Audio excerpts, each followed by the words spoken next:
filing a false restraining order. Court come to order. All rise. Judge Judy enters. Have a seat, everyone. Kevin. Hello, Judge. Hi. Case number 2046, Rapp versus Hall. Thank you. You're welcome. Miss Rapp, not a very difficult case. The defendant was a friend of yours / did some work for you. It's not really relevant how you met him. It was sort of through a social situation. And it is your claim that over a period of time, Mr. Rapp forged your signature to several checks. Correct. And then when confronted by the fact that you've discovered these forgeries and asked him for money, he filed a restraining order against you to keep you away from him, and you say that the restraining order was a false one, and you want to be compensated for having to deal with that. I do. I missed work. Just a second. So I'm going to deal with the restraining order first. When did you file a restraining order, Mr. Hall? I believe it was the 17th of July. Of this year? Yes, ma'am. So not so long ago. I'd like to see the paperwork that you filed in support, just the paperwork that you gave to the court in support of your restraining order, why you were asking for a restraining order. Okay. Don't tell me, is that what you filed with the court? Yes. I'd like to see. Brandon hands documents to Kevin, who brings them to Judy. So let's just be clear. You filed all these documents with the court when you asked for a restraining order? Yes. Okay. Judy reviews the documents. Yeah, I've read some of the text messages, and you're aware of what the text messages say. Yes. I assume you're aware of what they say. Uncross your hands. Oh, yes. And that part of your application for damages as a result of filing a false restraining order is denied.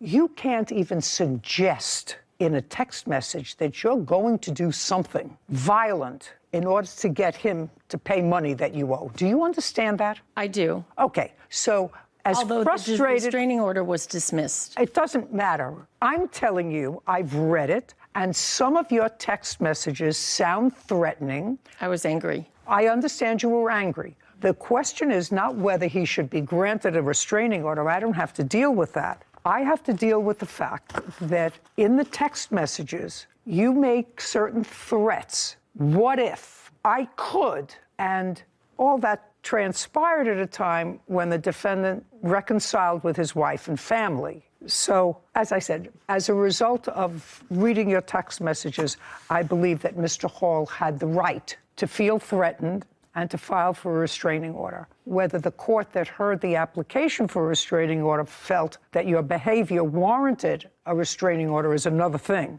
But I can understand why he would file a restraining order to try to keep you away from him and his family. Oh, yes, ma'am. Sorry. Great! Now I want you to tell me why you forged her name to checks. Because she... $8,800 worth of checks. Now you had the right to file a restraining order. Because she asked me to do this. Because she asked you to forge her name to the checks. Yes. Okay, I want you to tell me when the first time she asked you to forge her name to a check. And I assume, just like you've kept all these documents. Yes, ma'am. You have a document to show me, just one.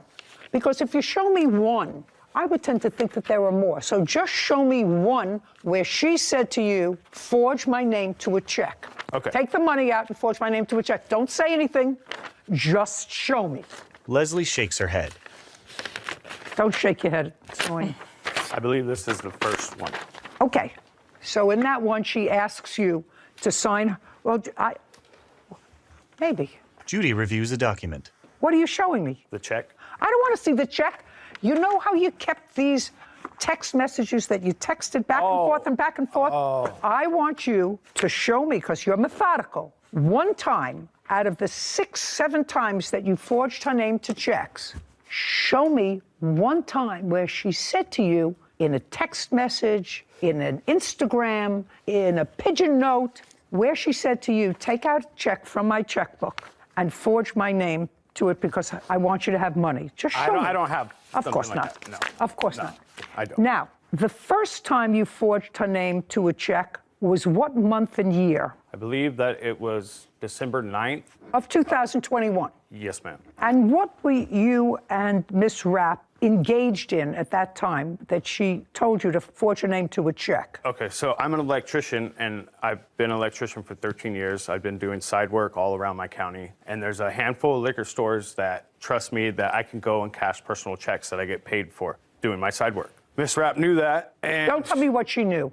Okay, all right. So she would be locked out of her account for one reason or the other, and she would ask me, like on a Friday, she wouldn't be able to get access to her money, and I knew she had money. Well, she couldn't get access to her money, so these weren't your checks you wrote out. You wrote out her checks. It'd Right. be frozen out whether you went to take out money or she went to take out money. Right. Also, on a Friday, the liquor store would not deposit these checks until Monday. So I cashed these checks for her to give her cash. Did you ever have sex with the plaintiff? No. Do you think she wanted to have a relationship with you?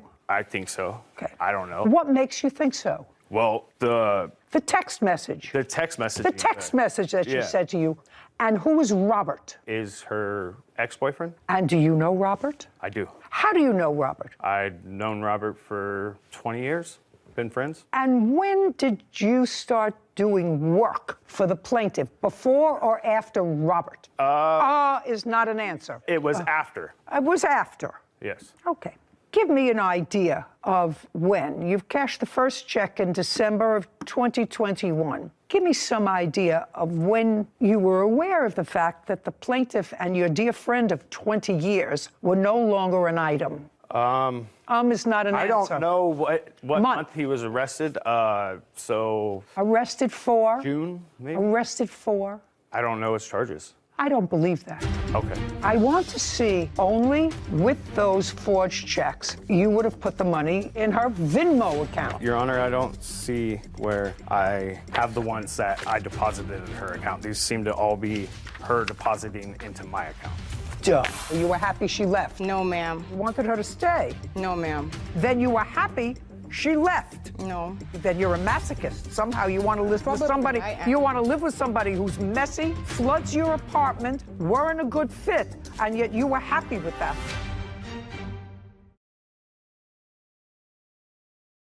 A courthouse. The Judy Justice logo appears. In the courtroom, Leslie and Brandon. Leslie Rapp claims her former friend and handyman, Brandon Hall, forged her checks and filed a false restraining order against her. Brandon says he had Leslie's permission to write the checks. I'm just telling you, I don't believe that you don't know the charges of somebody who you were friendly with for 20 years and who was arrested. I don't believe that you don't know, because it belies credulity, okay? That's fine. So before your dear friend of 20 years was arrested, did you ever cash any checks for her? No. After Robert was arrested? He nods. Yes. Did you ever do any work for her before Robert was arrested? No. When did you and your wife separate? Month and year? Maybe February of 21? And were you still together with Robert in February of 2021? Yes. And when did you and the lovely Robert separate? Robert was removed from my life August 11th of 21. The defendant acknowledges in his answer that he forged your name, not only your name, your signature, but wrote out checks, actually wrote out in his own handwriting, checks in the amount of $8,800. Yes. And he acknowledges that, but he says they were because you asked him to, or it was for work he did for you. Those were your answers, right? No, these checks were not for any jobs that I did for her. They were strictly to get access to some of her money during the weekends and stuff. And then when she was out of town as well. Get her access to her money and when she was out of town. When she was out of town, if you cashed her checks when she was out of town, how did she get money? I Venmo'd the money to her. Okay, so that you have a record of, that you Venmo'd the money to her. Yes. I'd like to see it. I'd like to see it. Here you go. He produces documents. Here's all the Venmo deposits. Her sending me To money. her. No, not. Just a second. Try not to confuse me. I'm an old person. I want to see only the monies, because she's going to show me the checks that you forged. And contemporaneously, which is a close period of time, with those forged checks, you would have put the money in her Venmo account. On a couple of different occasions, yes. Just a second. Just show me those cases. She's going to take out the checks that you forged. And those checks should coincide date-wise with the Venmo transactions. Am I doing that right? Yeah. Venmo. Yes. Your Honor, I don't see where I have the ones that I deposited in her account. These seem to all be her depositing into my account. Duh. Yeah. So Okay. I do have. So let us understand this, Ms. Rapp. Did you ever give him permission? The answer is yes or no. No. Did you file a police report? Yes, I did. You did. I'd like to see a copy of the police report. I haven't. Then we're in good shape. Leslie hands a document to Kevin, who brings it to Judy. She reviews it. Mr. Hall, how many weekly payments did you make to her on Friday? I have a list of that from. From February. This is from Mrs. Rapp in. No, I'm asking you. I'm asking you, how many payments did you make for writing these unauthorized checks to her? Seven. And what was the total amount of those checks? $3,700. Why in the world would you pay her $3,700? If you could look in those messages, I was being. She was saying she was going to put me in jail for doing things. For forgery. Okay. For forgery. Right. And you asked her not to. Right. And you said, I'll pay you back. Right. Right. I'll pay you back. Just give me some time. I have 2 kids to support. Right. Is that what you said to her? Yes. $8,800 judgment for the plaintiff. We're done here. Is adjourned. Well, I'm happy about the outcome because I think it's bogus, man. I really need the money. Because she started all this craziness as soon as I went back to my wife. There was never a relationship between the two of us. After that, when she started doing all this, is when I went and filed for a restraining order. He did that as a direct retaliation for the police report I filed. She's gonna have to call somebody else for sure. It's definitely time for a new handyman. Judy and Sarah. Just a casual note. Yeah. I have been with my husband, your grandfather, for almost 50 years. And we each have our bank account, and then we have a joint bank account. I have never either asked him or given him permission to sign my signature to a check. Yep. He hasn't never asked or given me permission to sign his signature on one of his checks. Now, we may ask each other, listen, it's busy, I'm going to go through these checks. We're making all these checks out to the doorman and to Christmas time and whatever, and then I'll sign them. Just doesn't happen. So, Doesn't make sense. right. And so what it is to any job that you do, whether it's a lawyer or a judge, you bring with you your own common sense and your own life's history. I hope that that works, because I cannot imagine somebody saying, write out a check for yourself. I don't know you, we're not involved, we're not married, go help yourself to a check and write it out. I can't imagine. Case number 2029, McCrae versus Onwaka. All parties, please step forward. Brittany McCrae is suing her former roommate, Lulu Onawaka, for a rental deposit, moving costs, and lost wages. Miss McCrae, you were looking for a room, and you rented a room in defendant's apartment. It didn't work out. You were unhappy. She was unhappy. You moved out. And now you want return of rent, deposit, moving costs, lost wages, and emotional distress. She also said, didn't work out. We didn't like each other. It just wasn't a good fit. So you were happy she left. That's either a yes or a no. You were happy she left. No, ma'am. You weren't happy you wanted her to stay. No, ma'am. Then you were happy she left. No, ma'am. I wasn't happy she left. Oh, let me see. Let's see. Judy consults a document. Okay, this is what you say. Brittany, that would be you. Yes. This is your answer. Was messy, played loud music, brought friends in unannounced, damaged the washing machine which flooded our apartment, and without consent offered to adopt someone's dog. After that, I let her know we weren't a good fit and would not be renewing her lease. No. Now, that's what you said. We'll not be renewing the lease for the No, apartment. no, no. Doesn't matter. I just read you something. I read you your answer. Now, does that sound somebody that was happy with their roommate? I define happiness for myself. I've lived in co-living where I've had to live with people I do not like. What? And make it work is what I'm trying to say. So No. that wasn't the No. issue. The damage she's referring to was actually me attempting to change the locks on the door. Lock I was on the trying door. to change the lock because during my time away, all of my belongings were still in the property. Did you damage the door? Brittany smirks. A courthouse. The Judy Justice logo appears. In the courtroom, Brittany and Lulu. Brittany McCrae claims her former roommate, Lulu Onawaka, owes for a rental deposit, moving costs, and lost wages. Lulu is countersuing for property damage and storage fees.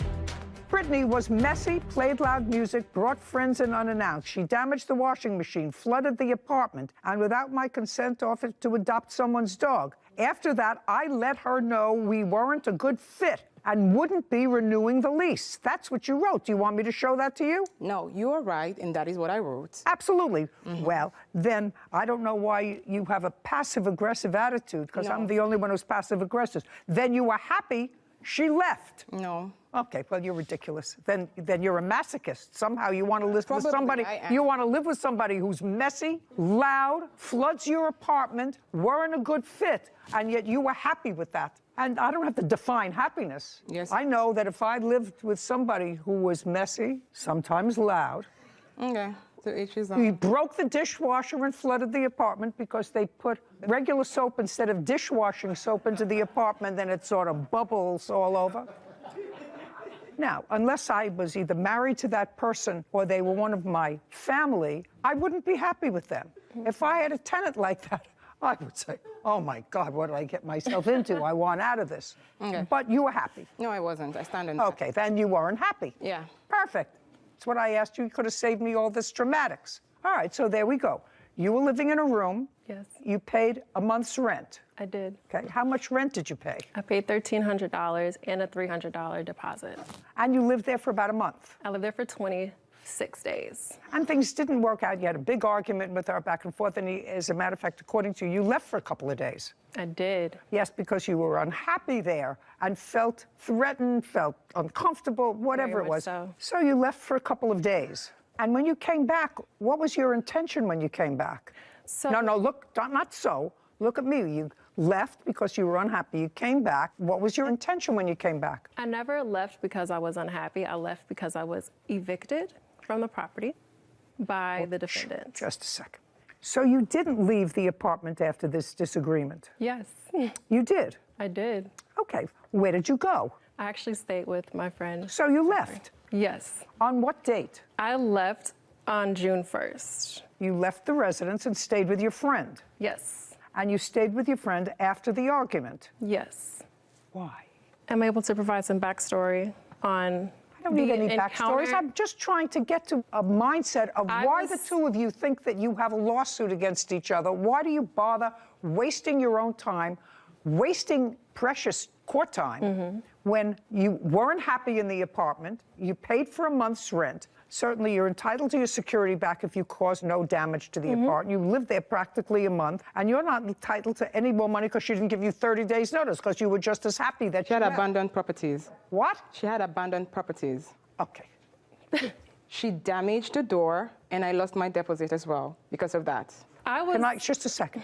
Damaged what door? So, No, just not so. Damaged what door? That's a door. An door- outer door, a door to her room. yes, The door to her room. yes, she did that. You have a photograph of the damage. Yes, I'd I like do. to see it. Lulu looks through a pile of documents. Please bear with me. I'm going to find it quickly. The damage she's referring to was actually me attempting to change the locks on the door. I left after I had been informed by the Just a defendant. second. So you acknowledged the door was damaged while you were trying to change the lock I on was the trying door. to change the lock because during my time away, all of my belongings were still in the property. Correct? Listen to me. Did you damage the door? No, the doorknob was removed, but the door is not damaged. The lock was removed. The lock was removed. All right, I'd so like that to see. The defendant would no longer have access to my room, to which she actually did enter my room while I was away. Okay. I left because the defendant actually informed me that I would need to get out by that date. After requesting a full month of rent, despite me not having even lived in the property for the original month of rent that I had paid for. I don't care.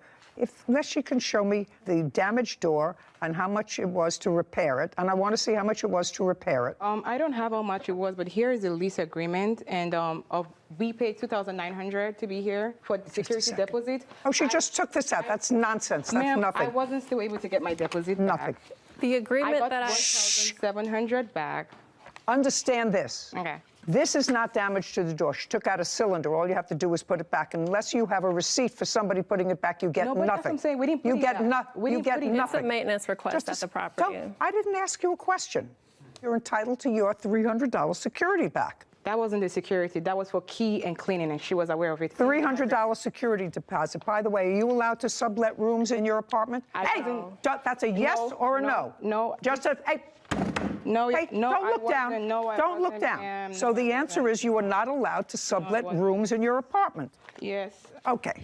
Yes, you are not allowed to sublet rooms in your apartment. She gets her deposit back. We're done. Thank you very much. Court is adjourned. I didn't concede to her requesting me to clean out a garbage at the apartment, and at that point, she lost her entire senses and asked me to move out of the apartment. Always pick your roommates more carefully. Okay, so I don't have anywhere to go really on this case except to suggest that people who feel good, look like they have a job, look as if life is otherwise okay for them, and they move into this rental situation, which is very difficult. I never could understand it, to move in with a stranger in an apartment and just rent a room when you don't even know whether you're compatible, whether you have similar interests, similar time schedules. I always thought that was fraught with danger, and it keeps me in business here. But here you have two women that were both unhappy. Business, vet bills, and an assault. Court come to order. All rise. Judy enters. Have a seat, please. Kevin approaches. Hello, Judge. Case number 2036, Carter versus Ashley. Thank you. Welcome. Your sisters, is that correct? Yes. You decided, according to your complaint, to go into a business, some sort of a doggy daycare. In what month and year did you decide to go into that business? This year, 2 months ago, May. Do you have any dogs of your own? Yes. How many? I have a poodle and 2 pits. And you? I have 4 pit bulls. Did they all live in your home? They did, yes. They did? Yes. The two of you decided to go into this alleged business and needed some space, according to you, and went to the defendant who was renting a house. Is that right, Mr. Ashley? No, it's not a house. What is it? It's a building. What kind of building? It's a commercial building. Okay. On this commercial building lot, there's a backyard or a back yes. empty space, and it's an open space with a fence. Yes. So it's not a home. No. What arrangements did you make with the Carter sisters to rent them that space? I made arrangement with Deborah Carter. May I see? Charles hands a document to Kevin, who brings it to Judy. She reviews it. Deborah Carter. Correct. That's you. Yes. When for the first time did you meet Deborah? I think it was around the 4th of June. And she wanted to bring some dogs onto your property. Correct. How many dogs did she want to bring on your property? She didn't tell me. She told me she had a kennel. And when I got there and she had the dogs there in 2 cages, it was 7 dogs, 7 pit bulls. In cages? And yes, and they're there today. They're still there? Yes. May I see them, please?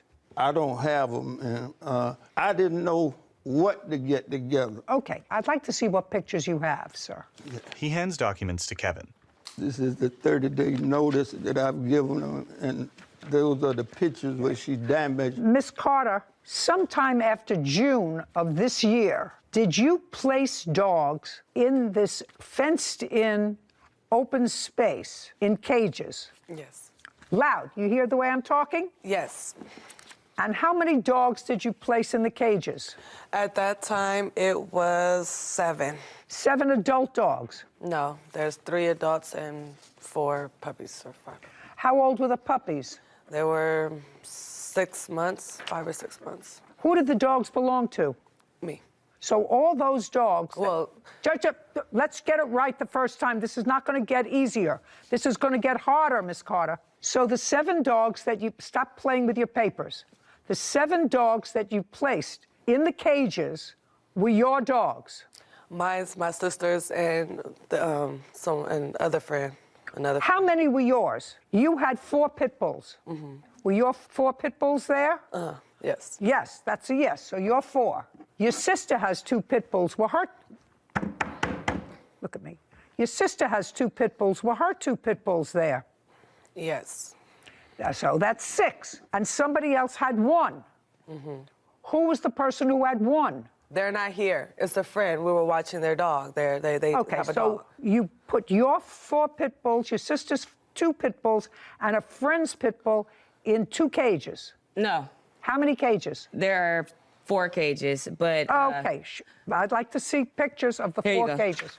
There you go. Denise hands a photo of caged pit bulls to Kevin, who brings it to Judy. and that's just to separate them Your Honor, when she by first, 6. Just a second. Prior to meeting the defendant, where did you keep your 4 pit bulls? In the yard at my home. Was it in the backyard that you kept the 4 pit bulls? Yeah, they had space in the backyard, but they stayed in the house. And then when it's time to do their thing, they go outside. They stayed in the house in the living room. So they were house dogs? Yes. And what about your 2 pit bulls? I stayed in the front house. They stayed in the house with me. On what date did you bring your pit bulls to the yard? June 6th. 4th? June 6th. 6/6. And you paid him for a month. Is that right? Yes. How much did you pay him for the month? $500. And the 3 puppies that were 6 months old, what did you intend to do with those? We had people that wanted them. We were supposed But to there's move. just a second. Were they yours or hers? Who did the 3 puppies belong to? Me. They belong to you. So don't speak for her. Okay. Good. I've been speaking No, for just all a my sec. life. I don't care what you've been doing all your life.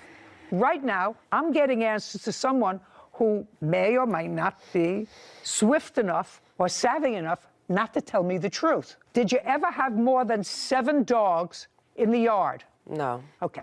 So this is what I'm sort of confused about. Of the 7 dogs that you kept in his yard, 6 of them were pit bulls that belonged to you. And what you're suing him for is you say because of him, you lost your kennel business where you want, well, that's what it says here. You lost your kennel business. Daycare. What? It's a dog daycare. daycare. It's a daycare. There's no dog daycare. They were your dogs. No, we were supposed to be inside. We were only supposed to be outside for a week. The business is a business, like he said. It has a storefront. It has a middle section. The storefront is where we take the small dogs. When you come in, we'll greet you, assess it, bring in the small dogs. If you have bigger dogs, he has a middle section. We were supposed to split the building in half. And he never He split. never cleaned the inside of the building. We had to go in there, power wash it ourselves. We bought our own paint. We were only supposed to be outside for 2 weeks until his people cleaned the inside for us. Okay. Is that what you were supposed to do? no, Your Honor, they are lying. Okay. The building was a motorcycle shop. They ain't brought no paint. They ain't cleaned nothing in it. It's still not clean. Okay. And Were they they just a didn't second. have no money. Just a second. How much in total did they give you for rent? $500. Is that correct? Yes. For the first Just a month. second. Did you give him any more than $500? No. Did you have any other dogs other than your 6 dogs and somebody else's 1 pit bull ever on the premises? No. No, don't speak. I'm speaking to her. So whatever business you were, your investment in this business was $500. No. I worked for him May 25th to June 1st. I cleaned out 25 refrigerators. I don't care. That's not in here. That So I was don't- a pay. Yes, it is.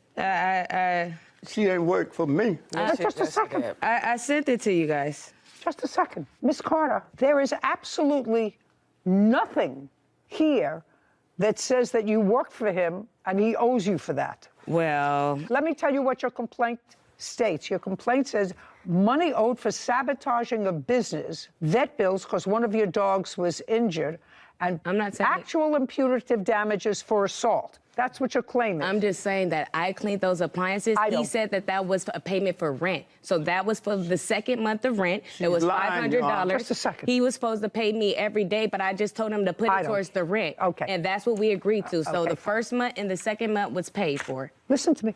My question is simple. Yes. Sorry. There's only one attitude here, madam. Stand up. Are your dogs still there? Some of them. Get them off his property. Why is It's that? not It's his over. property. Very easy. You want to keep dogs in a cage like this? I can't control that. I am certainly not putting a judicial imprimatur on keeping dogs, and I don't care what breed they are, in cages in a backyard. So what I'm telling you this is you have 24 hours to get your dogs off that property. Get them off. He's going to get an order from a marshal, And if your dogs aren't off that property, they're going to the pound. So do you why understand? is that? I want you to understand. I want you to understand my order, because now we're in August. You started this whole process in June. I'm finishing it before it gets too mucky. Get your dogs off the property. We understand each other? Why is that? Why? What did we do? We paid. We like did. No. You paid him for 1 month in June. But You paid him. You paid him in 1 month in June. We are now in August. This is a marriage that's not going to go well. Get your dogs off his property, and then you don't have to deal with them anymore. Do you understand? It's not his No, property. I don't understand. You don't understand that if it's not his property, then what are you suing him for? Because he's the one who stabbed me. Oh, just a second. Just a second. So if we're eliminating money owed for sabotaging a business, and if you're suing him for assault, then I'll hear your assault. Then I don't have to hear any of the things about the dogs. So all I'm going to hear about is the assault. Tell me what happened. You were assaulted. That's what you want to tell me. Yes, July 5th, we had came. My witness, if she could speak, she had No, she wasn't assaulted, right? Yes. Okay. She was assaulted first, actually. She's the first one he swung on. Okay.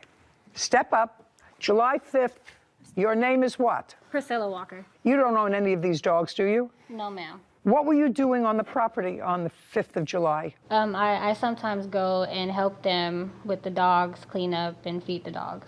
And those dogs that were there, they were there for at least a month from June 4th to July 5th. Correct. They're 6 pit bulls. Correct. Right? That used to be, according to them, in the backyard or in their homes, right? Correct. Okay, now, Priscilla, I want you to look at me, and they're your friends, right? So you went over to help them. Yes. I want you to tell me what it is that caused them to take these house dogs, dogs that were in their homes and in their backyard if they had to relieve themselves, don't speak, and move them into cages in a backyard in a commercial building. I want you to tell me that. Your Honor, that wasn't the intent. They moved the dogs for a bigger space because they're entrepreneurs and they wanted to start a business. Just a second, it's not their business. Business is starting a business with somebody else's dogs, not your dogs. They wanted to start a doggy, uncross your arms. They wanted to start, according to them, a doggy daycare. Mm-hmm. That I understand. But you don't start a doggy daycare by taking your dogs that are house dogs and putting them in cages in somebody else's backyard. Why not? Or somebody else's space. Your Honor, that's not necessarily true. We're millennials. When you're boosting a business, you want to use yourself and what you have as advertisement. And that's what they did. So the other dog that they did have was a friend, and the friend was actually paying for that dog to stay there. So it did deem it a business at that time. You still haven't answered my question as to why their 6 pit bulls were in cages when they were formerly house dogs for a month. Your Honor, the gentleman over here to my left did not allow them they didn't have access to what they paid for. Just a second. Are you telling me that for a month they didn't have access for the dog? You just told me that you would go there and help them clean up. To the inside of the building that was promised I'm not to them? talking about the inside of the building. Okay. And the pay clear. We got the whole yard. Pay careful. Yard inside the building. So they're not hearing all of you, and you're not answering my question. The 3 of you went there for what purpose on July 5th? To feed and clean up after the dogs. How'd you spend the weekend with them? I was not speaking to you. Deborah grins. A courthouse. The Judy Justice logo appears. In the courtroom, Deborah, Denise, Priscilla, and Charles. Denise and Deborah Carter claim their former landlord, Charles Ashley, broke an agreement to store their dogs. They also claim he assaulted them. Charles claims he was the one who was assaulted. Okay, if I was starting a doggy daycare business and I had house dogs, my little Shih Tzus, running around the house where they have been for years, I would not take them and put them in cages in a back vacant lot in order to demonstrate that I had a business. My dogs slept in the house. They slept in the house. They didn't roam in like your little Shih Tzus. They didn't do that. Just a second. You told me that they stayed in your house. I said they slept in the house, in a cage, in an area. Yeah, well, that's exactly what I'm saying. I don't understand how you could take your pets But they stayed outside. Because they we spent were their time offering throughout the other day. things. They We wanted slept to in the have house. one. All right, let's get to the assault. I'm not interested in this. Now, Your Honor, I have the lease here. I'm paying the owner $4,000 a month. He lied to the loaner and said he wasn't going to do any sublease, and he subleased the only to us. thing I'm interested in Right. He is the subleased to us. the only thing I'm interested in is the assault. So, only- Priscilla, Yes, don't ma'am. speak. The three of you went there for what purpose on July 5th? To feed and clean up after the dogs. Okay, and you had done that before? Yes. And when you got there on July 5th, was that over a holiday weekend? Yes, it was. It was a Tuesday. It was? It was a Tuesday, so July 4th was on a Monday. Yeah. Had you spent the weekend with them? I was there. I'm not speaking to you. Had you spent the weekend with them? No. Yeah.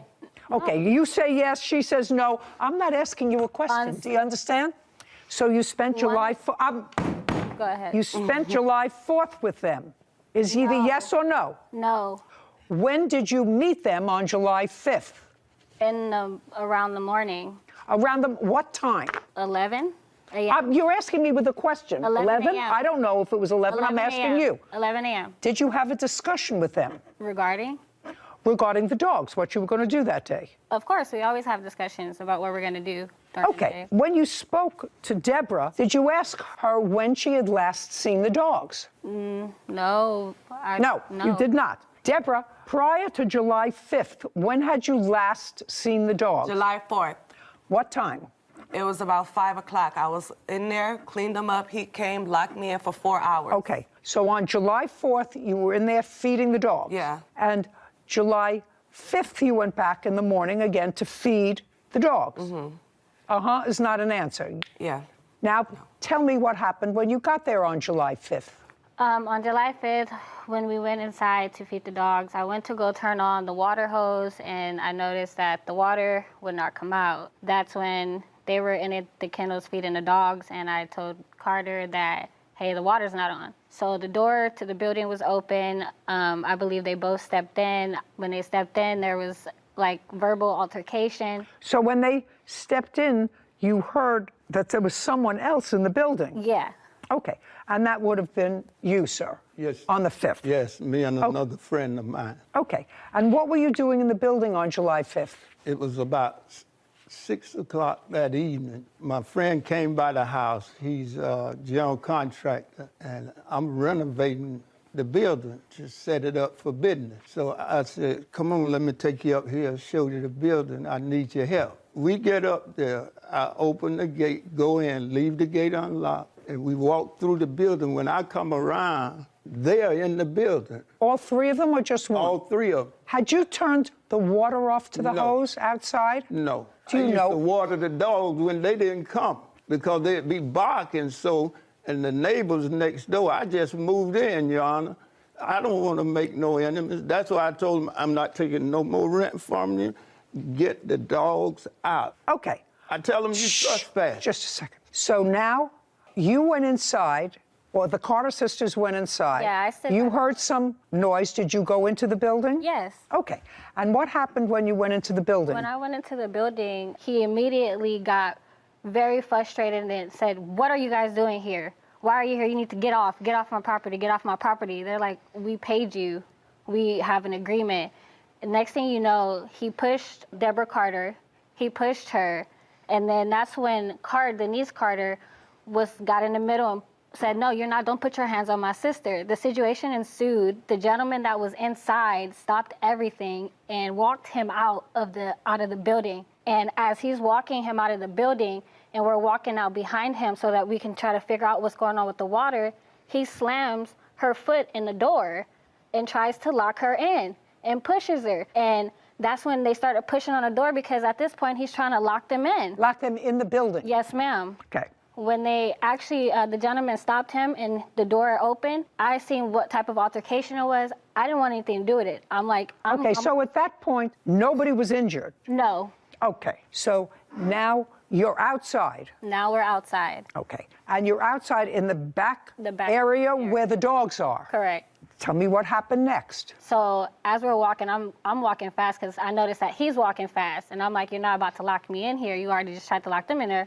You mean lock you in In the yard. So you got out of the yard? Yes, he tried to close the yard gate on us, which is a really big, tall, black gate. And as soon as he tried to close it, it was just an altercation, a verbal altercation started. He didn't like what was said. I was on the left-hand side. Tell me what the altercation was. Everything was said about the business, you know, that they were going to speak to the owner, that, you know, he still owed them money if he wanted them to move out for the rest of the month, that he could just give them the money or whatever and they'll leave. It wasn't a problem. By the way, I am looking at your lease, and you did lease the premises from June of 2022 to May 31st, 2025 at a monthly rent of $4,000. Are you still paying rent to the owner of the building? Yes, ma'am.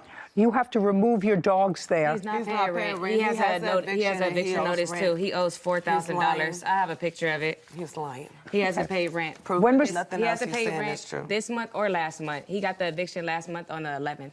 Okay. Right now, he has not been evicted from the property. Is that correct, or have you? Right. I just paid him yesterday. Why did you say you did? Just a second. Oh, I'm asking a simple question. I have before me, ladies, pay attention. I have before me a lease that gives him 3/4 of the building and the backyard. Until he's evicted, until this lease is deemed void, you have to remove your dogs within 24 hours of today. Why? I am evicting you with a marshal tomorrow. Yeah. Get your dogs out of there. He has medical records that he received 5 staples in the top of his head. And that's not something he did to himself. That happened. That's not something he... No. Get up. Stand up. Where do you think you are? Denise straightens. A courthouse. The Judy Justice logo appears. In the courtroom, Deborah, Denise, Priscilla, and Charles. Denise and Deborah Carter have accused their former landlord, Charles Ashley, of breaking their agreement and assaulting them. Charles claims Denise and Deborah attacked him first. Okay, we're going to get back to this assault because I have other things to do today. You're outside. The gate that he's tried to cross has opened up again. And he got really angry. He was saying a lot of curse words, you know, you need to remove all your, you know what, if you don't remove it, I'm gonna remove it for you type stuff. And after that, he swung with his right hand and it connected with my face. After that, he started punching on all of us, so we had to defend ourselves and fight back. And then an altercation got started, and everybody was fighting with everybody. So it was the three of you and him. Yes. Okay. Correct. Did you go to a doctor? No, but I was. Just a second. Did you take photographs of your face? No. What about you? Deborah, were you hit by the defendant? Yes, I was. Where were you hit by the face and my foot? No pictures, and I didn't go to the doctor. I self-healed. Good. And what about you, Miss Carter? Where were you hit? Doctor. I had to go to the ER because I had to get stitches. I had 9 stitches. Okay. Well, tell me about the stitches. That's what I want to know. How did the cut that required the stitches take place? When he was attacking us, he was swinging on me, and he had a blade in his hand, and I thought he was punching me, but really when I was blocking myself, he was taking. That was the second occurrence, because after the first one, we tried to leave the situation. He was upset and put out a knife. We thought we were leaving, with he the just knife. came back with the knife, and now I'd like to see the records. Here's the knife records, and then here's the police records on when he was arrested, and that's just like my stitches and what doctor I went to and like my medication. Okay, now I'm going to take a look. Kevin brings documents to Judy, who reviews them. Okay, Mr. Ashley, the only thing that I actually want to know about from you is there's no question in my mind that the plaintiff did not cut herself. No question. I want to know how she got cut. I don't know, Your Honor. I didn't even have a wallet on me. I'm 75 years old. I wouldn't even argue with her. I went to the back door, the gate, and they had a trash can where they had propped it open. So I went to move the trash can, and that's when this one hit me and knocked me down. And when I was coming up, Deborah hit me in the head with a 2x4. And blood just went everywhere. Did you go to the doctor? Yes. I'd like to see your report. It's in the record.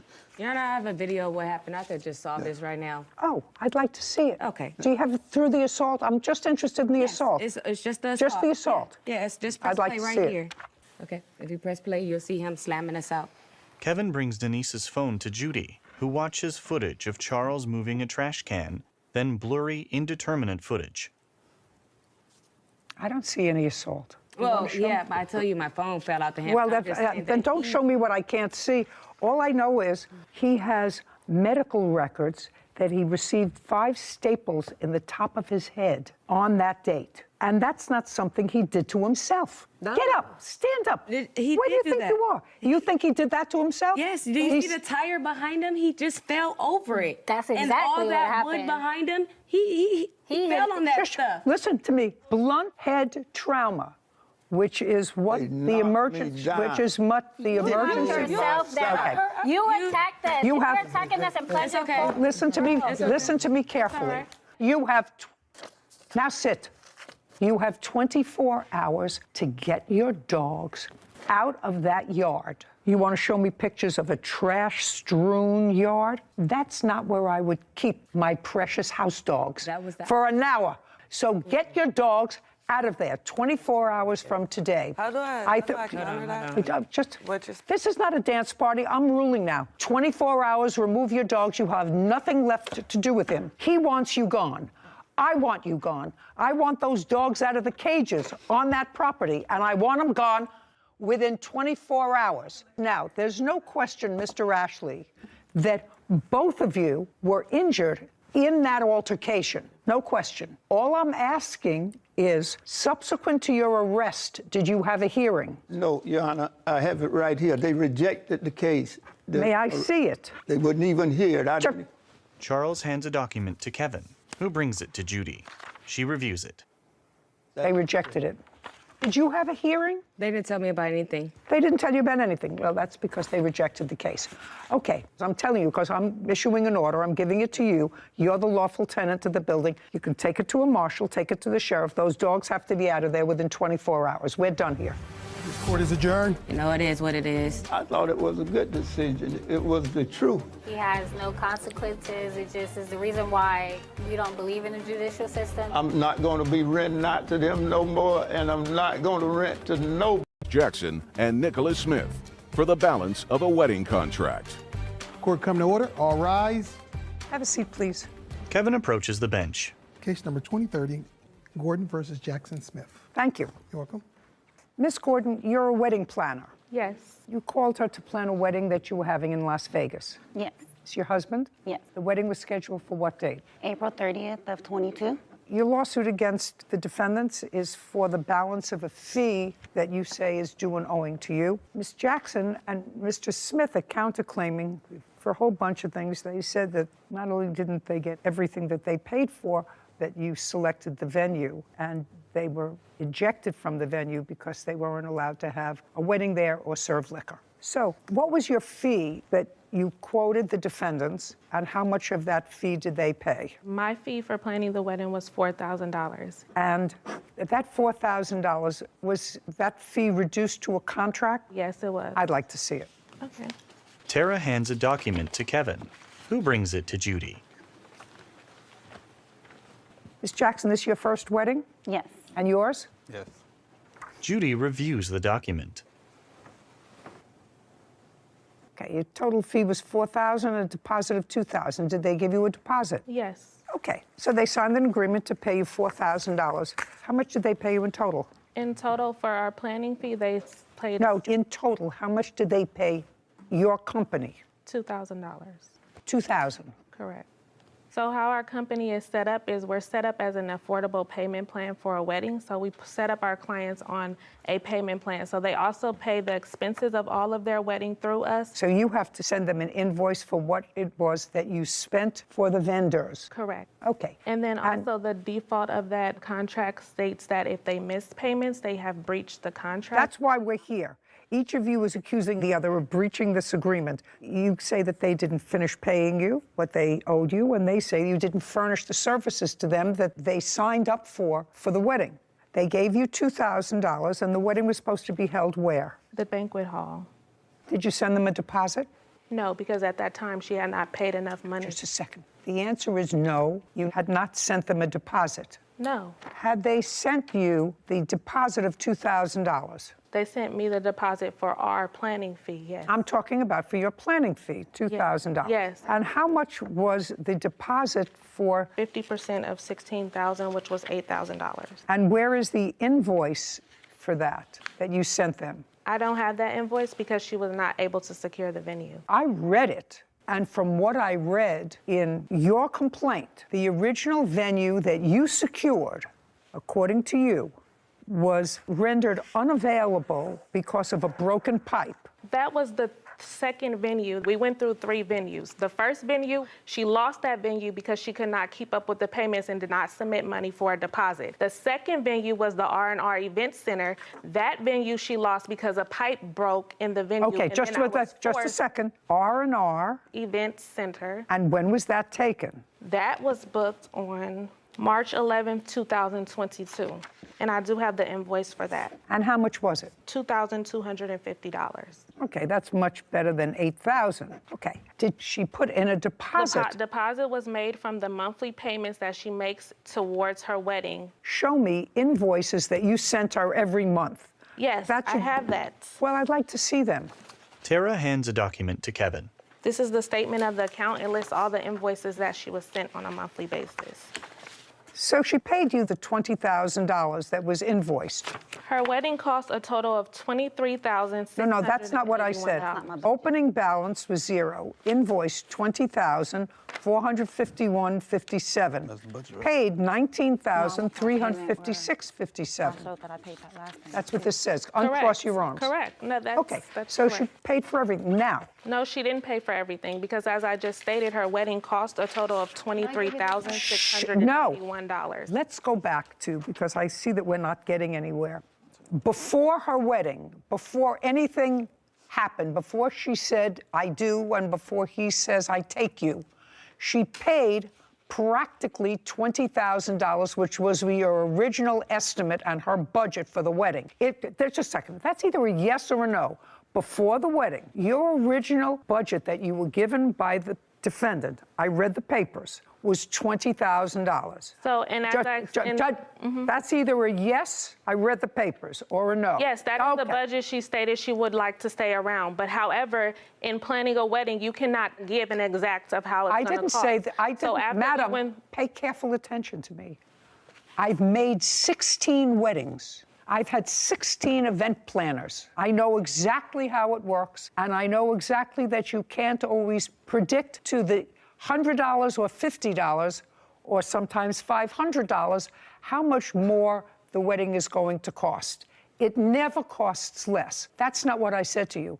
I said by the time the wedding took place, she had paid the vast majority of the original amount that she said she wanted to spend for the wedding. And that is accurate. Correct. She said she wanted to spend $20,000. She gave you over $19,000. Did that include your fee? No, it didn't. Just a second. So the answer is no. That's what she wanted to spend, exclusive of your fee. Correct. Now, of your fee, she gave you an initial deposit, or they did, of $2,000. So that's either a yes or a no. She gave you $2,000.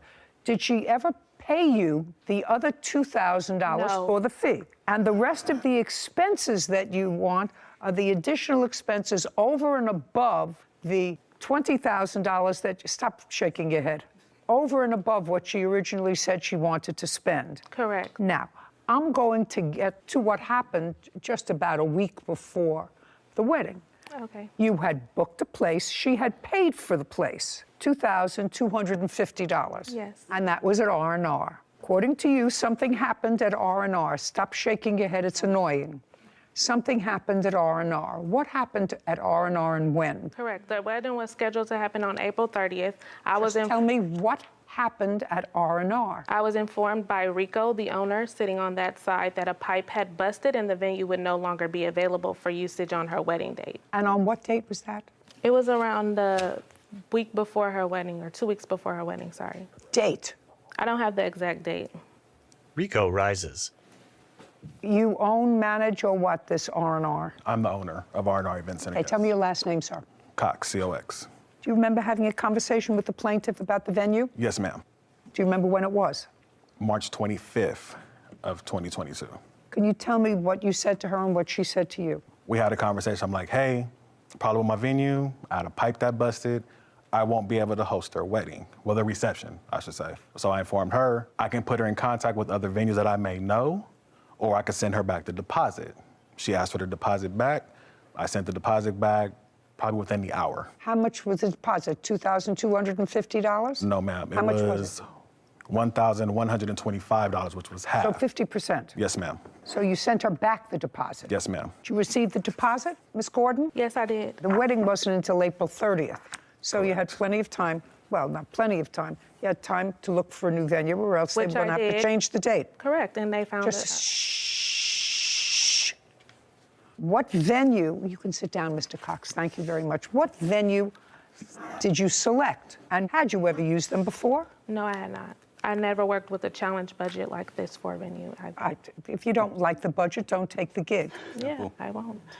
And that's where the reception was held. But that venue was not allowed to have this kind of party. I was not aware of that until the day of the wedding. That's your problem. Mm-hmm. That's not their problem. They hired you as an event planner. They did, and just they got a wedding. The wedding went the entire time. The wedding was not closed until after the wedding had already ended. So they used the venue regardless. Okay. Ms. Gordon, it's your job as the event planner, which is what I don't understand you being here. It's your job as the event planner. They don't live in Las Vegas.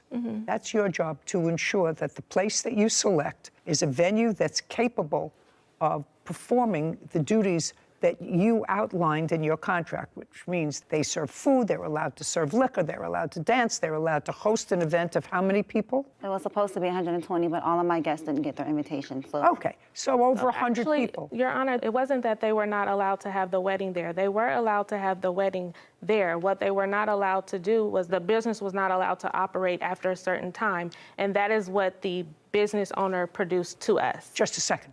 You want to show me a contract that she signed with that business owner? Ms. Gordon? Yes, I do. Yeah, I would like to see the contract that you signed with this business owner. Tara produces a document, then hands it to Kevin. He brings it to Judy, who reviews it. Sarah, just for my own information, would you look up this venue, please? Tell me what you find. Sure. Judy hands a document to Sarah. Ms. Gordon, this space was a little less money than the previous space that you had selected. Correct. $500, $700? Yes, and that's because they were not providing all of the things that the original event place was providing. Was this event space that you booked at the end of the evening, I don't want to use the word raided, closed by the police?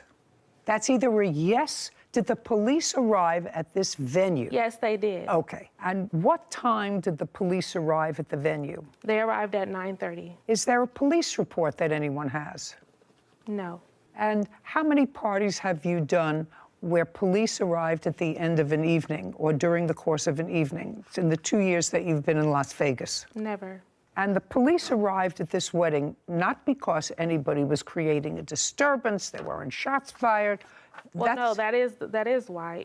Beatrice's eyes widen. Caption coming up. You may say so, I don't know anything about the venue, but that's your job. You're supposed to know about the venue. When I told her in the first place that she needed to postpone her wedding, that was my professional advice. No, that's not what she hired you for, to tell you to postpone her wedding. Whitney smirks. A courthouse. The Judy Justice logo appears. In the courtroom, Tara, Beatrice, and Nicholas. Wedding planner Tara Gordon claims her former clients, Beatrice Jackson and Nicholas Smith, owe for the balance of their wedding. Beatrice and Nicholas are countersuing for breach of contract. Okay, police arrived at this wedding not because anybody was creating a disturbance, there weren't shots fired.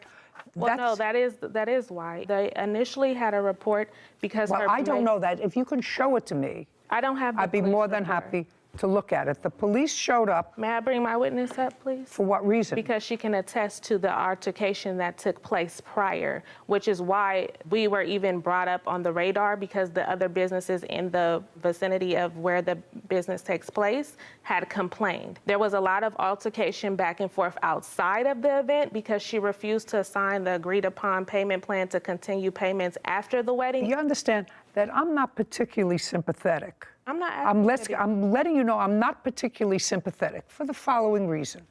Somebody plans a wedding and has a budget of $20,000 plus your fee. So that's, say, $25,000 that they either put together or are saving up for a wedding, first for each.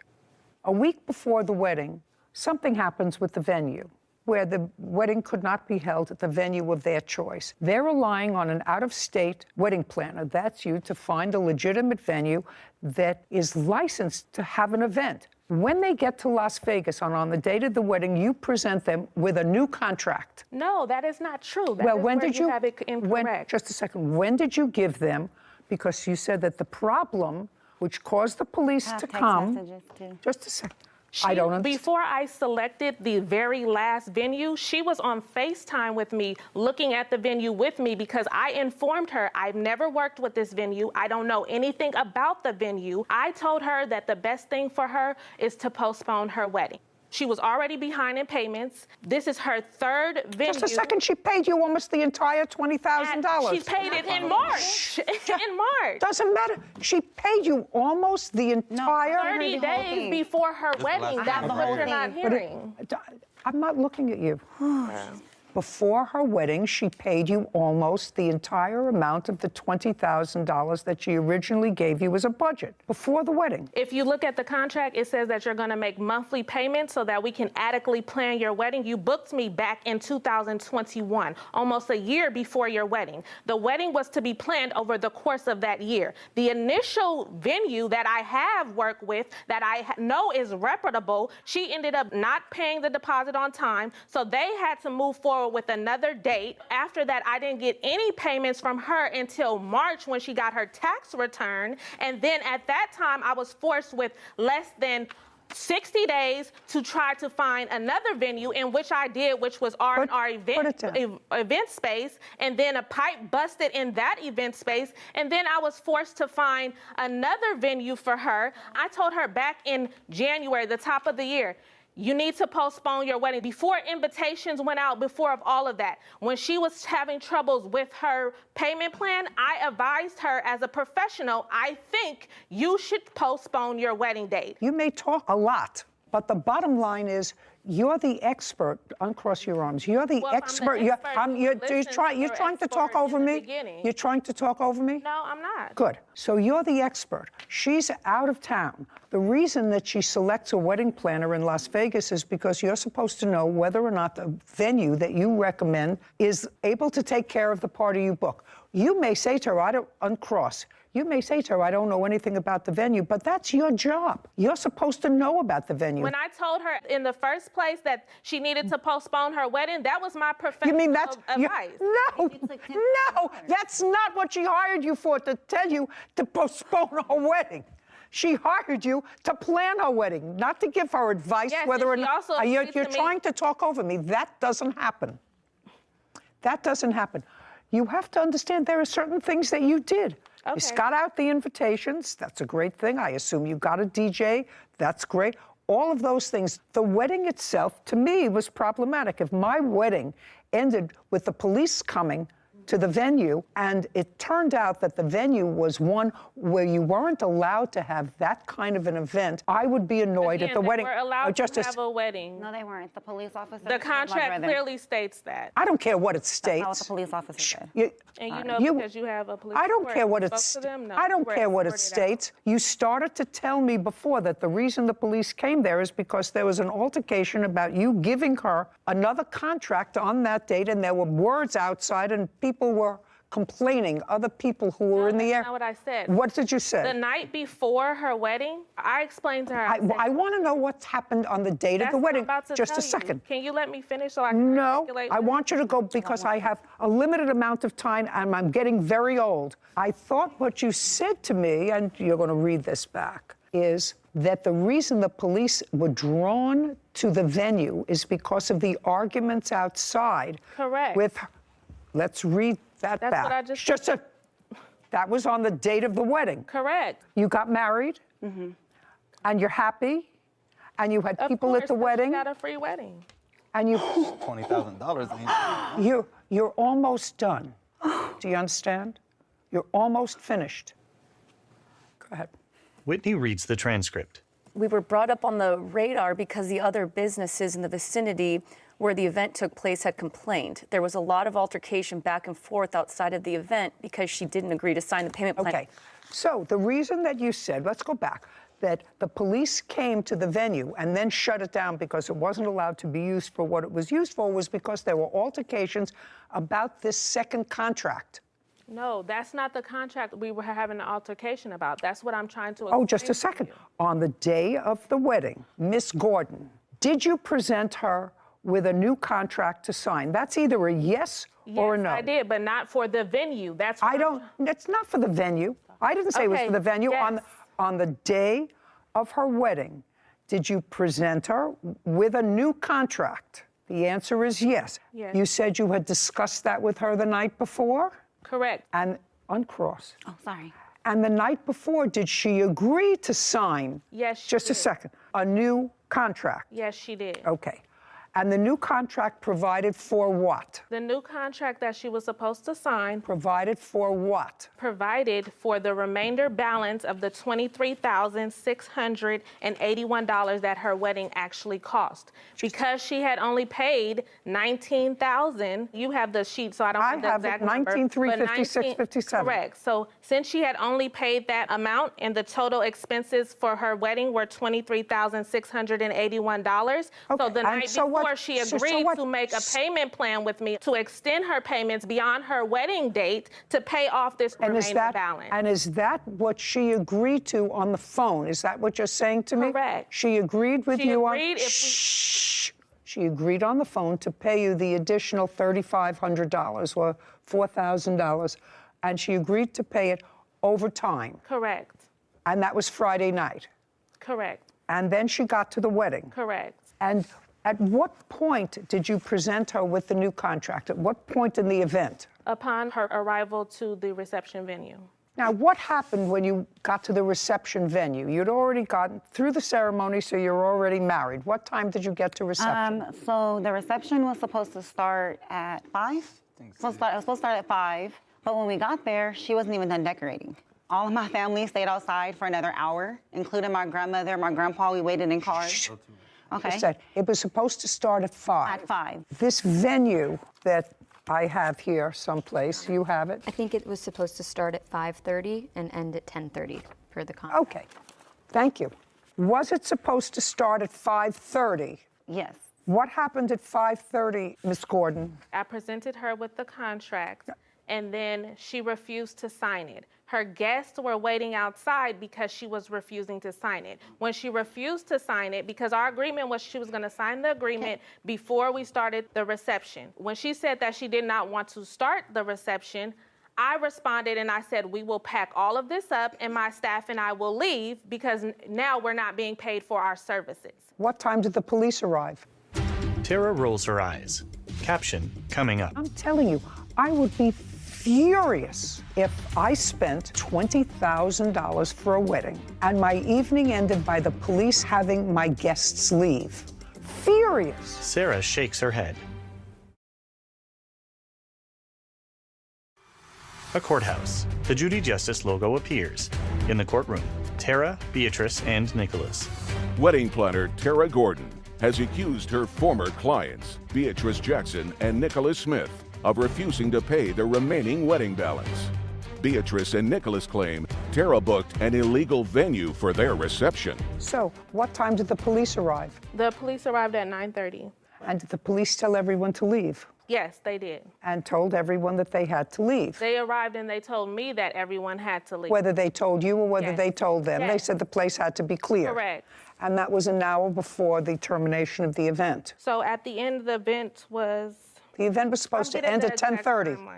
Police arrived at 9:30. That's according to you. That's an hour short of the event time she was supposed to have at the venue. So the event was supposed to end at 9:30. This is her timeline of events that was supposed to take place. This is the contract. That's the time that I have the venue too. I have to clean up. The agreed upon timeline is here. The wedding was supposed to end at 9:30, giving me an hour to clean up. I'll take a look at what you have. I'm just telling you that this is the signed contract. That's signed between me and the venue because they were giving me an extra hour to clean up. That doesn't say that in here. Because I booked it for a timeline. I booked it from 5:30 to 10:30. I outlined everything that takes place. It ended at the last song of the night was at 9:30. And she went through the last song. We made it through the last song of the night on time. Could I take a look at that? Kevin brings Tara's phone to Judy. I just can't wait till it's my turn. Judy reviews a document on the phone. Well, the last song of the night was supposed to start at 9:30. Yes, and it started earlier because we made it through and she was done dancing. And by the time the police came, it was just mingling and dancing going on. So she had made it through her entire wedding reception is what I'm trying to state. Rico rises. Yes, Mr. Cox. Please. Hey, Your Honor, I'm back. That's not true. The police actually came at 9 o'clock, and... Were you there? I was the DJ. You were the DJ? Yes, ma'am. Oh. That didn't get paid. Don't. Oh, he got Don't paid. He got paid. speak. So the police arrived at 9 o'clock. That's correct. And what happened when they arrived, Mr. Cox? So By the way, did you know them before the wedding? No, ma'am. Did you know her before the wedding? Just conversation that we had via Facebook or telephone. No, he did not know me So no. prior to the I'm wedding. I'm not talking to you. I'm talking to him. She booked your services. Yes, ma'am. And how much were your services for the night? My DJing services were $500. Were you paid? No, ma'am. What happened when the police arrived? The police came, asked everyone to leave. Do you know anything about this venue space where the wedding took place? Yes, ma'am. Tell me about it. It's a storefront. So are a lot of venues in Las Vegas. Your case is dismissed. Do you understand? This is not a free-for-all. As far as I'm concerned, you got almost exactly what her budget called for. And I have one vendor that wasn't paid. Because she didn't pay. It's clear. Well, how do I know that you paid the other vendors? At least I know one vendor that you didn't pay. And she paid almost $20,000. They got paid because, okay. I have two things. I have one vendor that's here that wasn't paid. You were paid almost $20,000. The balance, part of it, is for your fee. Part of it is for... My fee was not... Are you saying that part of this money that you're suing for, this $4,000, was not part of your fee? The $4,000 that I'm suing for is part of my fee. Of course, that's what I said. So part of that money was for your fee, and part of it was for vendors. I have one vendor here who says he wasn't paid. Well, I have receipts from other vendors if you like to see. No, I know you had a lot of vendors, but you didn't pay him. He's the only I didn't pay him because she didn't pay me. It's clear. She didn't pay me enough money to pay her venue. I have here proof of how much every item in her wedding cost, which exceeded the $19,000 that she paid. Clearly, she owes more money. That's the facts of the matter. She owes more money to what her wedding cost. She's countersuing you for ruining her wedding because you booked it at a venue that wasn't allowed to have a wedding. She's got a counterclaim for far more than your claim. Bottom line is, she picked a wedding planner, she picked a venue, she tacitly approved this change of venue. Both of you had to at the last minute, but you did that relying on the wedding planner to find a venue that was capable to hold the event, and it wasn't. It wasn't. That's your job.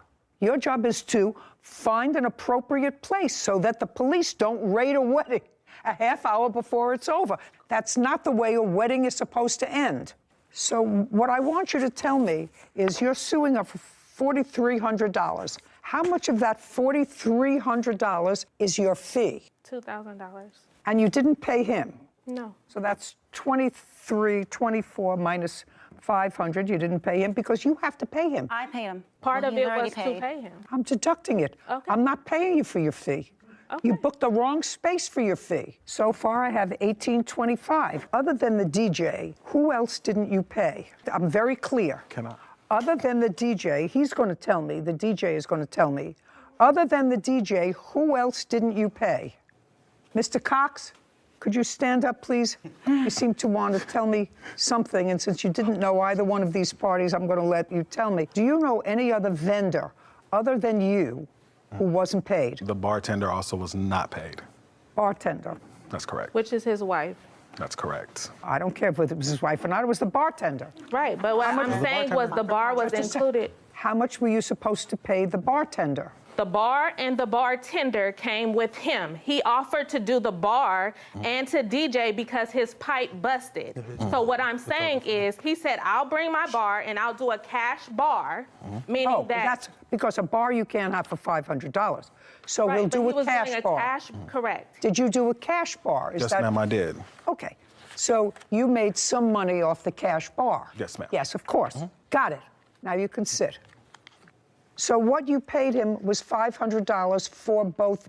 And $150 for the bar. $650 total. That's what he charged them outside of the wedding. This is a very easy case for me. You were paid almost $20,000. I wasn't paid anything. I was paid $2,000. And I would feel doubly furious if on the day of my wedding, as a new bride of an hour, the event planner said to me, you can't go in unless you sign this contract, modifying our first contract. The contract was not to modify. Your case is dismissed. We're done.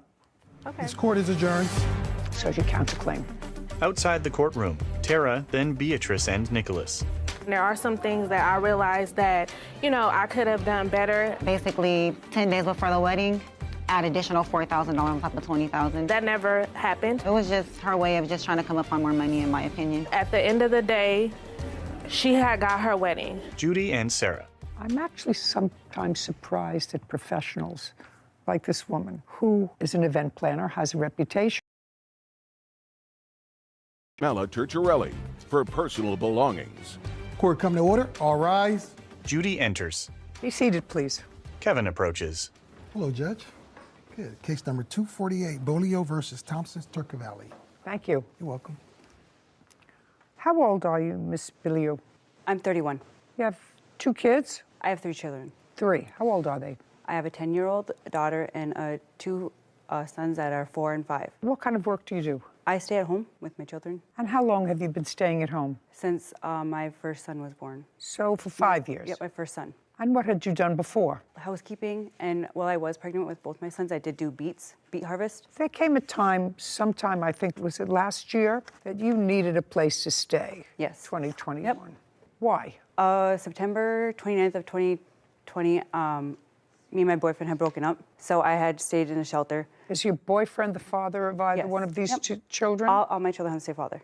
Me and him had broken up at the time, and I left from where we were staying at the time. Our living was West Fargo, to the YWCA right away, the homeless shelter.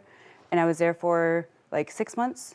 And during that time, I had met Carmela, and me and her became friends. And I had introduced her to my brother. And then I moved away for a little while in April, and I came back like the end of May. Where did you move to? I went to Texas. What's in Texas?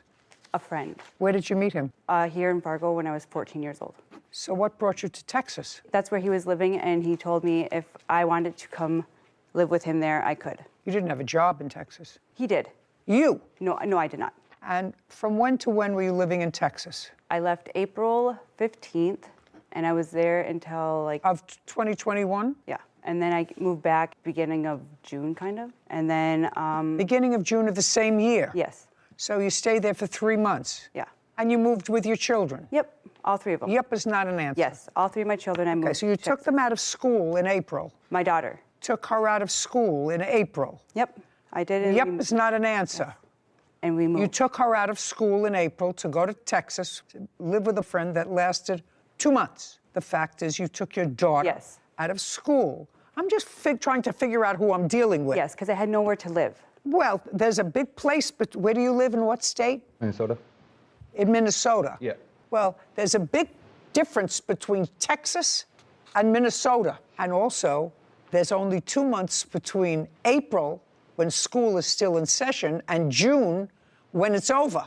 Yes, I know this. Yeah, you know this. You're aware of this. Yes. Okay. I set this up because I really want to find out what I'm dealing with here. Now, I sort of know. In any event, you had no place to go. Your brother contacted you. You contacted him, and he invited you to come and live with him. Yes, he did. All right. That's what he did. You and your 3 children. Nope, just me and my 2 boys. So you were going to live with your brother and his girlfriend with your 2 children? Yes. You got there when? October. of 2021. Yes. Case is relatively simple. Case involves your claim that they have property that belongs to you. And they have a cross complaint that they probably would not have brought but for the fact that you're suing them. Because I think that they're just happy that you're gone. You moved in with them in October of 2021 and paid no regular rent. The agreement between me and my brother was to buy food for the house and to give him money when I can. Okay, now you weren't working. Now you weren't working, so how are you going to buy food for the house? I was on assistance through Minnesota, so I got SNAP. So you got food stamps? Yes, and then I had child support.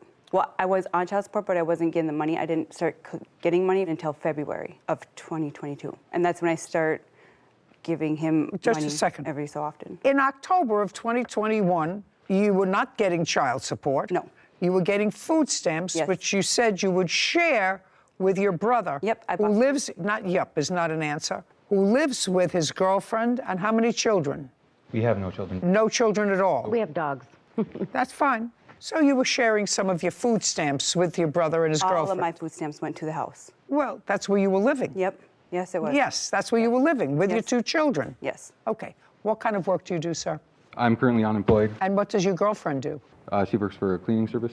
Okay. Now, there came a time that you got a substantial amount of money from the government. What month and year was that? Just this past April. How much did you get from the government? It was taxes. What kind of taxes? You haven't worked in 5 years. It was the child tax credit, and I did work when I moved back from Texas. You told me you hadn't worked in 5 years. I want to know what you got money from the federal government for. That's what your brother says, and I was curious. That's why I asked you the questions about working. It is. So don't make it up. It slipped my mind. What? I'm sorry. So that doesn't slip your mind. I did housekeeping, laundry, in a hotel when I moved back from Texas with my mother. Month? You worked from June 2021 until, we'll find out. Until like mid-June because I did not have a babysitter for my children. So you worked for a couple of weeks? Yes. How much money did you get from the federal government in April of 2022? Like $11,000 from the government for child tax credit. So you got $11,000, not from working, not that it slipped your mind, because 2 weeks may slip your mind because that's what you worked, if you worked at all. $11,000, you got child care credits. How much did you get for each of your 3 children?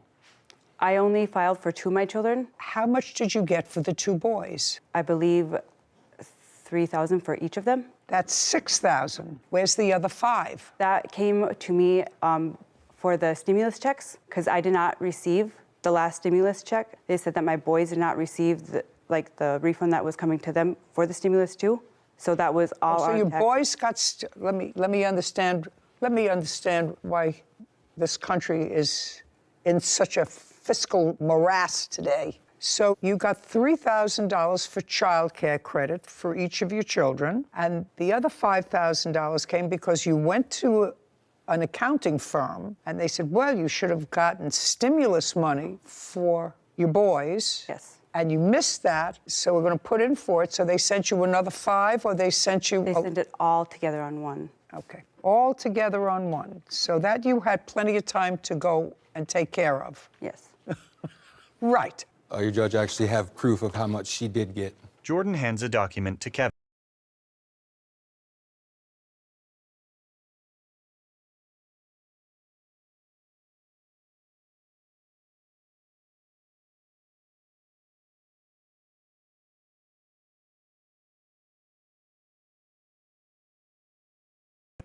$11,400. Okay. And then you went on vacation. In what month and year did you go on vacation? April of 2022. So the minute you got the money, according to you, I start looking for a vehicle. You bought a car? I started looking for a vehicle. So you started to look for a car. Now, you've been without a car for a while, but you started looking for a car. Yep. And also in April, you asked your friend, your brother's girlfriend, if she would watch your 2 children. Me and her had a discussion before April. You didn't go until after you got the money. Yes. You knew you were getting the money before April because you were going to apply for it. Yes. Yes. But when I got the thing where it said I was getting the money back, it didn't say that much. $11,400.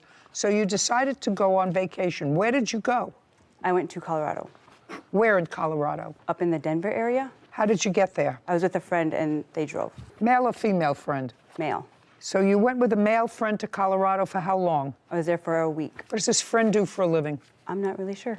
You don't know whether this friend works or not? I met him last year, and I kept in contact with him throughout the whole year, and then we just got back in contact February of beginning of 2022. And you don't know what he does for a living? I'm not really sure what he was doing for work. Caption, coming up. You have no right to give away any of her property, whether you think somebody deserves it more than she deserves it. That doesn't require an answer. I'm telling you what the rule is. Carmela smirks. A courthouse. The Judy Justice logo appears. In the courtroom, Alyssa, Jordan, and Carmela. Alyssa Bolio claims her brother, Jordan Thompson, and his girlfriend, Carmela Turturelli, owe for the value of her personal belongings. Okay, so you went away for a week, and according to what I read, you made arrangements with your friend, your brother's girlfriend, to take care of your two children, and you agreed to pay her $400 for the week. Yes. And then you went away for the week in April. Did you come back after a week? Yes, I did. On what date did you return?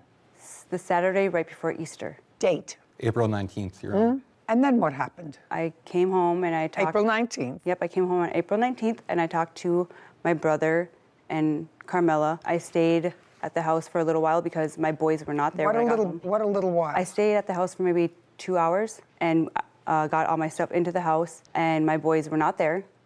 So I believe I went to my sister's house and to my mother's house, and I did not know where my boys were. Just a second. If your two boys weren't in the house... I had asked them where they were. You asked them where you were and they told you it was a secret? No, I asked them where my children were, and they said that they had went with their father.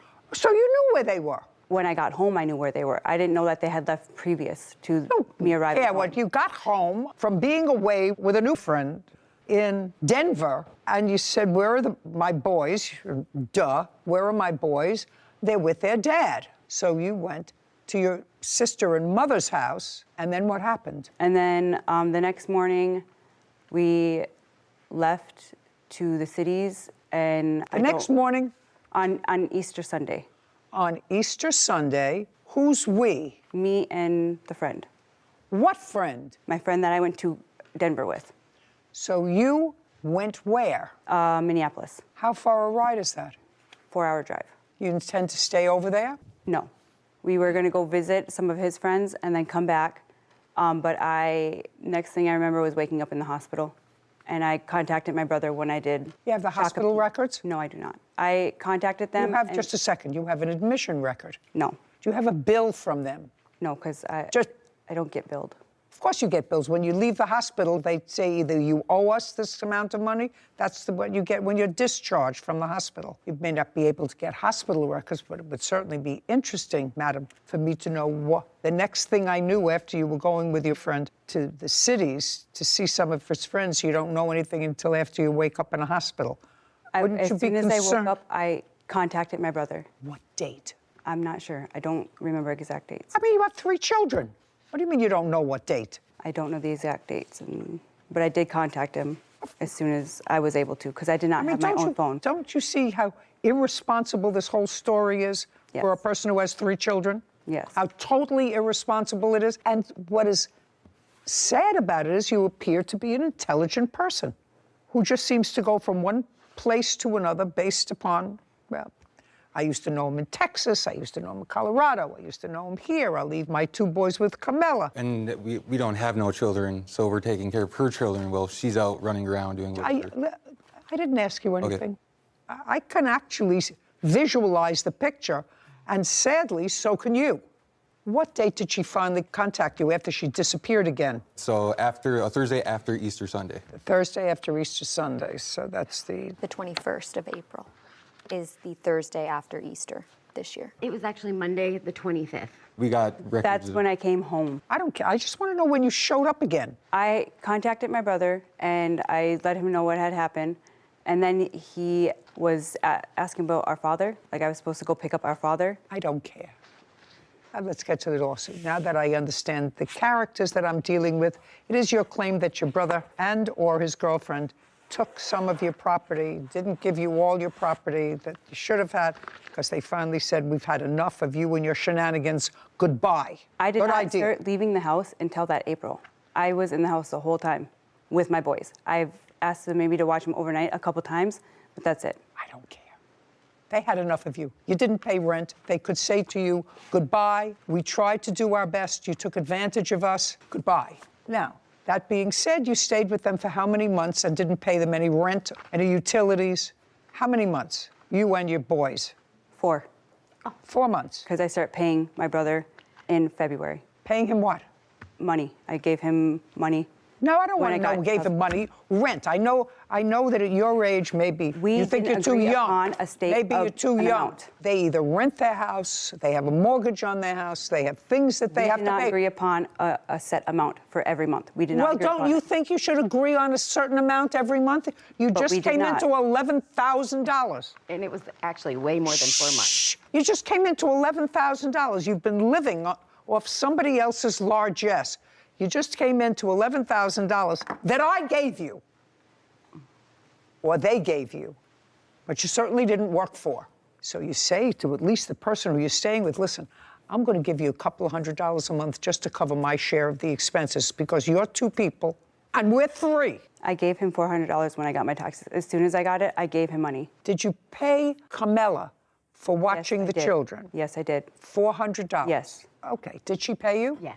She says in her complaint that you sold a computer of hers. She says you felt that she owed you more money because you actually watched the children for a longer period of time than the week that she paid you for when she doesn't remember where she was.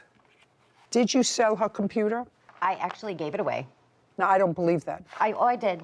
And it's not Well, why her would you computer. give it away? That's just spiteful. Because it was family, and... What do you mean it was family? It was family. I am not your family. I don't want you to speak. You have no right to give her things away. It wasn't hers, and I have proof right here. Whose was it? Yeah. Who knows? I guess her friends. That doesn't matter. It was in her possession. It was in our possession, actually. It was. She left it with us when she left. I left it at the house. No. That you may think is in your possession. She asked me to sell it for her. What? She even asked me to sell it for her. But it was not in your Just a second. possession. It was in my room. Madam. Yes. If she asked you to sell it for her, then you don't give it away. Well, if she says, sell my computer for me, then you sell it. Then you don't say, I can't sell it, so I'm just going to give it away. I gave it to one of the kids in the family that I thought could use it way more than her trying to use it to bail out her friend from jail. That's not... And she owed me a whole bunch more money. Who died and left you boss? Well, me in the house, because it was our house. Can I ask you a question? Yes. You met her in a shelter. Yes. How long have you lived in that house that you're currently living in? August of 2018, to be exact. Before that, the lease was in my name. What part of I don't want to hear you? So you moved into his house? Yes. Right, so it's not your house. Well. It's his house. And since you're not his wife, you're his girlfriend, for now, you have no right to sell or give away any of her property, whether you think somebody deserves it more than she deserves it. That doesn't require an answer. I'm telling you what the rule is. Oh. Caption coming up. You wanted them to sell your TV, jacket, and all of this is so that you can get him out of jail. Yes.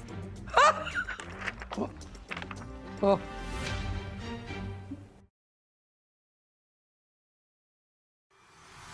A courthouse. The Judy Justice logo appears. In the courtroom, Alyssa, Jordan, and Carmela. Alyssa Bolio has accused her brother, Jordan Thompson, and his girlfriend, Carmela Turturelli, of wrongfully selling her belongings.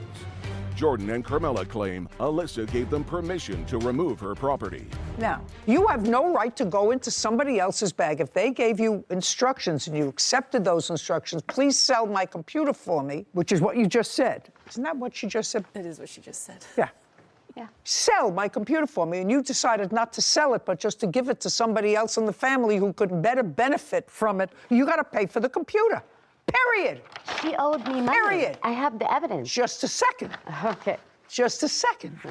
That's a different story. Camilla, let me tell you something, sir. You look like a very nice guy. You look like a very nice guy. I would unload her as fast as I could. Oh. I'm just telling you. Wow. I'm just telling you. Because first she says, I gave it away. Let's understand what she says. First she said, I gave it away.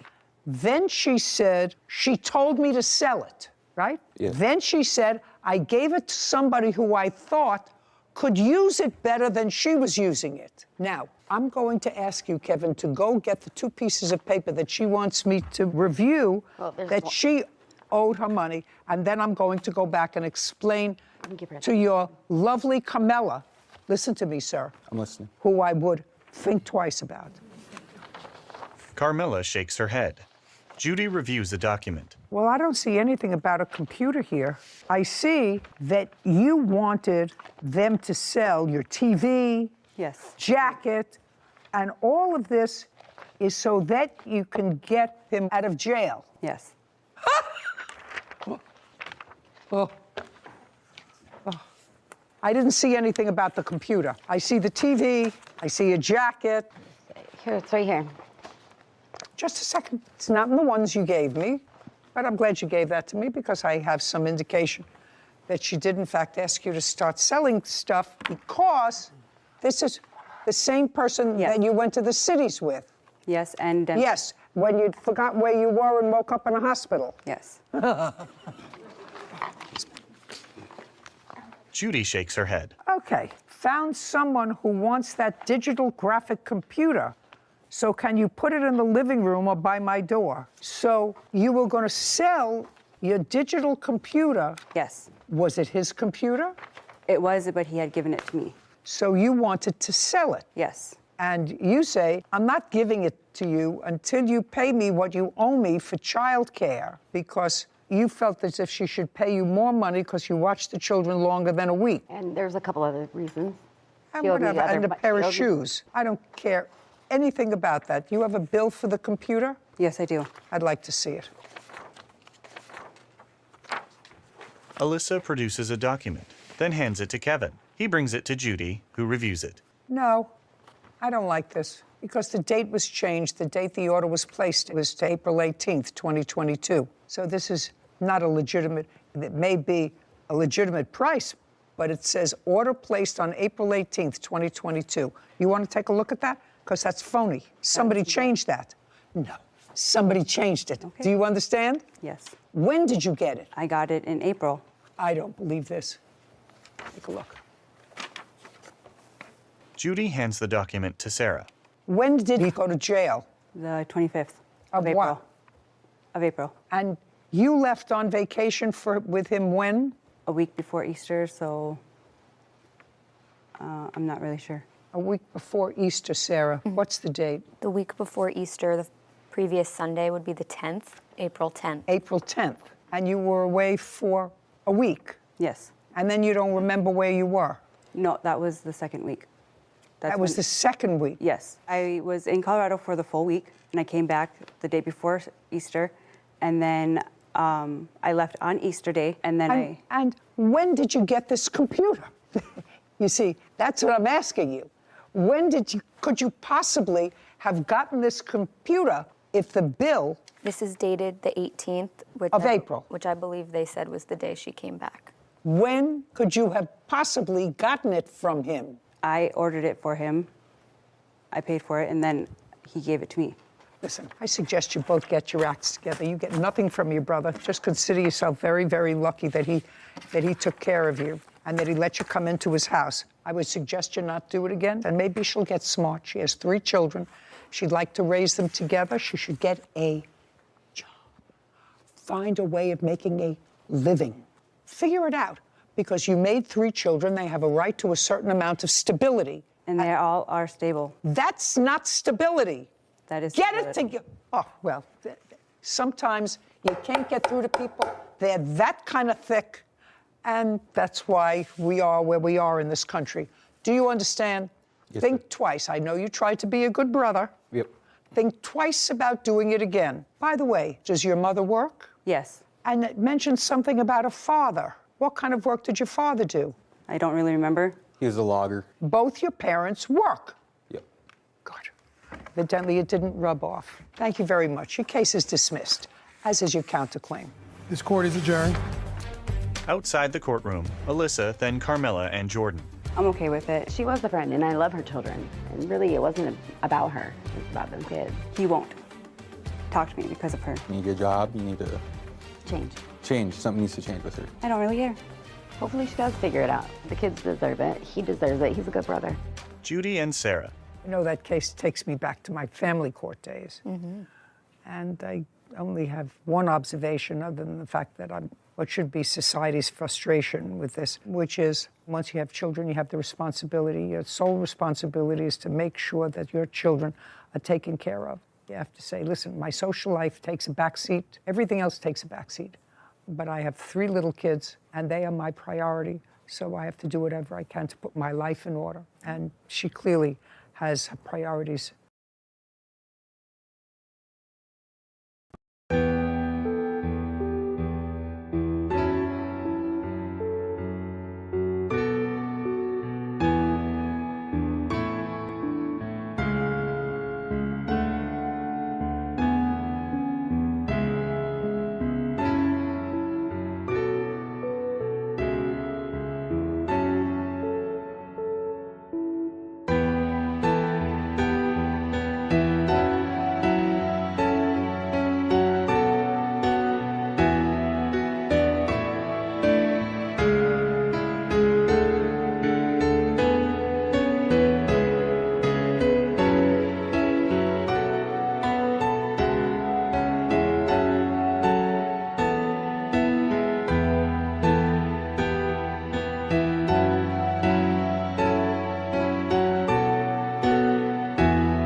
former friend, Alexandria Allen, for a washer and dryer.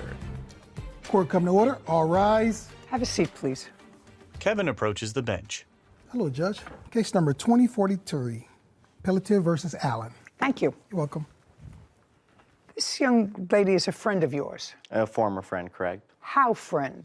I met her from another mutual friend that I had, and we just formed a relationship together, just a friendship. Are you married? I'm not, I'm single. Any kids? No. And what about the defendant? She does have 2 kids, and she is married. Currently? Yes, currently married. Are you also friendly with her husband? Yeah, just friends. We were, yeah, before all this took place.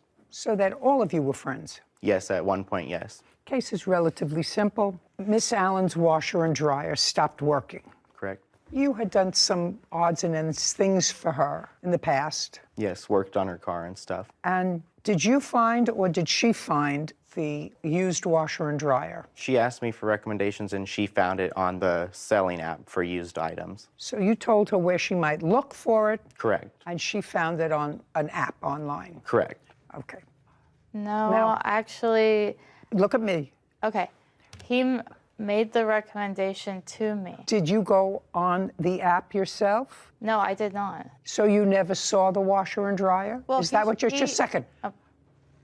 So what you're saying, I just want to be clear.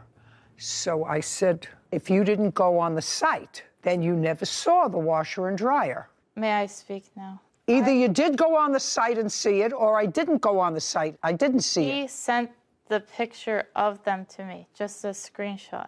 That's all I got. Okay. How old are you? 32. You have 2 children? Yes. Did the screenshot show you where they came from? I have a photo of them, and it doesn't say anything. So is what you're telling me you didn't know where they came from? Well, there is a name of the site. Would you like to know that? I want to know if you knew it. Yes, I know. All right. Don't play with me. Don't play with me. You knew the site where the photo came from. So let's say you are correct, and I don't know. You said you needed a washer and dryer. You say he found the washer and dryer on a site, sent a photo to you and said, is this what you're looking for? Correct. Right? And on that screenshot was the site. Right. So you had at least access to the same site that he did. That's correct. And did the site give you the name of the person or persons to contact with regard to the washer dryer? There was no one's name, just a phone number. Did you call a phone number? I didn't call them. Who called them? Mr. Pelletier. Now, Mr. Pelletier didn't call them unless you said they look fine. Well, I did say they looked fine. Well, what else did you say? Based on the picture, they looked... Just a second. Just answer my question. Okay. Because what happened here is really relatively simple. Mm-hmm. And I don't know whether you're a simple person, but it's relatively simple. You had a friend. You told him I needed a washer and dryer. Mine broke down. He said, this is a great site. According to you, I'll look up, and he looked up the washer and dryer, and you did nothing. You, who needed the washer and dryer, you must work very hard. How many jobs do you have? I have a couple of jobs. My children are a big job, for one. And 2, I'm a full-time university student, so I am busy. So you should be able to get a washer and dryer by yourself. You farmed that job out to him. I did because he volunteered to help. Doesn't matter. He didn't volunteer to help unless you told him I need help. I mean, is what it is. Are you using him? I'm not sure. I wouldn't. I'm not sure. Okay. What do you do for him? I watched his cats. When he went out on a vacation with his grandmother, and I took care of his cats free of charge because, well, for how long? I didn't expect him to be gone that long either. It was over a week, and I had to buy the cats food. So, just a second. So you watched his cats? Yes. And is what you believed that him taking care of getting this washing machine payment for taking care of the cats? Well, not just that. There's other things that happened while he was installing the washer and dryer. I don't care about things that... What I'm asking you is I'm trying to figure out what kind of person says to a friend, I need a washer and dryer. He says, as a friend, I'll see if I can help you. You have time. You also go on the computer and figure it out. Being a full-time student is nice. That's what you chose. Somehow, you also support yourself and your 2 children. I don't even want to go into how that's done. However, you said, go get the washer and dryer. And he went how long? It's 50 miles from my house, an hour and 45 minutes. Each way to pick up the washer and dryer that you authorized him to get. You said, go get it. It was $1,800. Correct. And she had offered $200 tip for the delivery of that. For you? Correct. Okay. And I have texts of That's that. reasonable because you spent 3.5 hours in the car. Now, do they live on the first floor? The third floor. Third floor. Is it a walk up? Yeah, it's stairway up to the third floor. So somebody had to go up and take the old washer dryer out. So, Miss Allen, was that you or your husband? Mr. Pelletier also removed them. No, you can move your mouth. It's okay if you move. No, it's okay if you move your mouth. Alexandria smirks. Caption coming up. I feel like I was being very kind because I didn't decide to sue him for his cat or the damages he did to the cows. I'm telling you, I don't know what your excuse is. I feel like I don't care what you feel like. I don't care what you feel like. And later today. When we went to transfer the title over together at the DMV, I had to pay off whatever tolls that I had. So between that time and the time where he ended up taking the car back, I don't really know how there was $600 worth of tolls. I don't know either, but that's what I'm going to find out. A woman shrugs. A courthouse. The Judy Justice logo appears.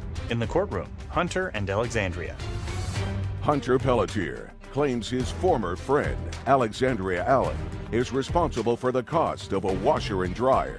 The plaintiff walked up the 3 flights of steps, carried each of the washer and dryers downstairs, took the washer and dryers from downstairs up the 3 flights, got them installed, and you didn't like them. They were a different color. And they're busted up. They don't even work properly. Okay. Miss Allen, when did this happen? In what month? January 7th of 2022. You have receipts for different washers and dryers that you purchased since January of 2022? I do not have the receipts, no. That means that you didn't purchase them. Well, I never paid him for them. No. That means that you never purchased new ones. That means that you're still using the ones he bought. Correct. But right. It not work well. Just you bought used washer and dryer. You've been using them January, February, March, April, May, June, July, August, 8 months, and you're still using them. And you neither paid for them, nor did you pay him for delivery. And I don't know what your excuse is. I feel like I don't care what you feel like. I don't care what you feel like. You made a contract with him to go and pick up washers and dryers, disconnect yours, take them out of your house, install these, lay out the money to pay for these, use them for 8 months, and not pay them because you weren't happy with them. I feel like I was being very kind because I didn't decide to sue him for his cat or the damages he did to the cows. I'm telling you, you should stay in school. How much did you pay for the washer and dryer? $1,800, and I took the money out of the bank. She had asked me because her ATM has a low limit, so I went into the branch of my own bank. That's what you're suing for $1,800? Yeah, I wanted to get the $200 if possible, but at this point, I just want the money for the machines. Judgment for the plaintiff. We're finished. $1,800. Thank you. This court is adjourned. Alexandria. It damaged the walls of my apartment. They banged it up. She saw right through everything, the damages, she said. The machines were overpriced. None of that happened from me. I'm not a professional installer. I don't think he cared because it wasn't his money. At the time, they were less than 6 months old from original purchase date, so they were still worth the money that they were asking. I don't know. I don't think we're going to be friends anymore. I don't need friends like that, no. Sarah and Judy. So this case touched a little upon agency, like an agent-principal relationship, where here the plaintiff was actively acting as her agent by going and picking up these washing machines for her. They had had communications beforehand about this is what they look like, this is what they cost, I'll do it for you for $200. Is this what you want to do? She says yes. You don't get to just then back out of it because you don't like the color. You knew what they looked like. You knew they were used. There was no bait and switch. I was almost waiting for an explanation, for a bait and switch, he put the nice ones in his house and then gave me not so nice ones. But there was nothing. There was very rarely do we see no excuse for. And she's using them. Yeah, still for almost a year. They were all banged up. They were all banged up. Well, that's what happens when you buy something that's used. Mm-hmm. when you buy something over the internet, which is really what she did, she could have just as easily said to him, before you load them in the truck, please take pictures of them so that I see them. Yes, You know, she could have. So she could have. Did nothing. That's He not his also- fault. It's not his fault. Yeah. Also allowed him to take the other stuff down, put the other stuff up, and then say, well, they were banged up. And $200 to move 4 heavy machines is a low price as far as I'm concerned. Not a friend anymore. Yeah. Case number 2017, Alvarez versus Coover. All parties, please step forward. Avrian Alvarez is suing his former friend, Brianna Coover, for toll charges. Mr. Alvarez, this is not a very difficult case. It's a question of dates. You bought a new car. Yes, ma'am. You knew the defendant somehow through her boyfriend or... He's my cousin.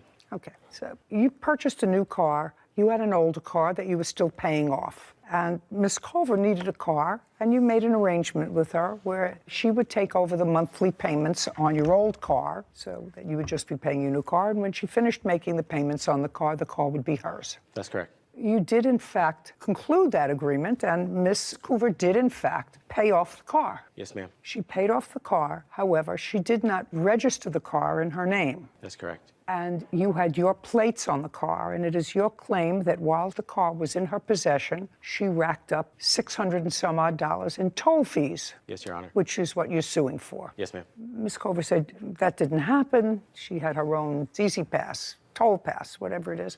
And there was no way that those tickets were incurred while she was in possession of the car. And additionally, she's got some very sad story. She paid off the car. She didn't register it for some reason. She didn't register it, which I don't have to get into. You took the car back because you were afraid that your plates were on the car, and you started to get these dunning notices for tickets. Then you had to give the car back because you had given her the title to the car when she finished paying off the car, despite the fact she hadn't registered it. And then you took the license plates back, which is a very smart thing to do, because then she couldn't use them to get through the tolls. And because you took the plates off and she didn't register it and get new plates, it was towed from her parking space at her condo, taken to a lot where she didn't have enough money to get the car out, and the car was auctioned off, and now she has no car. And you have $600 worth of tickets in your name. Yes, ma'am.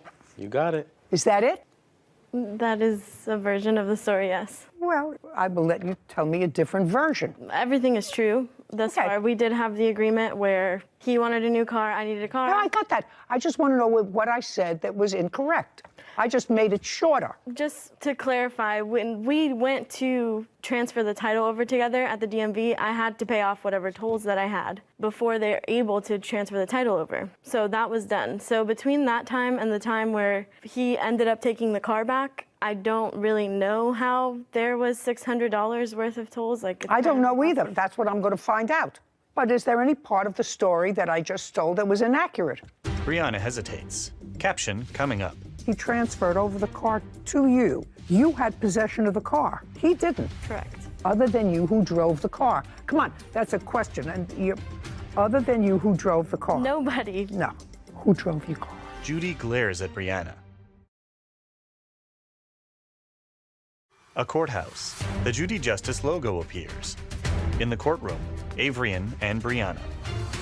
Avrian Alvarez claims his former friend, Brianna Coover, owes for toll charges. Brianna says she already paid for the toll charges. He says that you had possession of the car. He got notification that there were tickets. You say that you didn't go through tolls. He said, I didn't have possession of the car.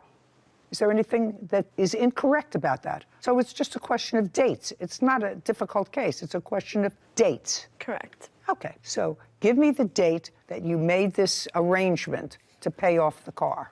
I don't know the exact date. She took over the car payments starting July 2019. And when was it paid off? May 16th, 2021. When it was paid off, did you sign the title over to her and the lien holder did? Going back and forth at that time, I was trying to get her to come over to where I live so we could go to get the car transferred. We ultimately settled on a date, and then the DMV over there said that she had to have a sheriff verify the VIN and the odometer before we could transfer it over. I guess it's a rule in the county. So at that moment, then yes, we signed it over to her so she could do it at her local DMV. And that was on what date? That was July 9th.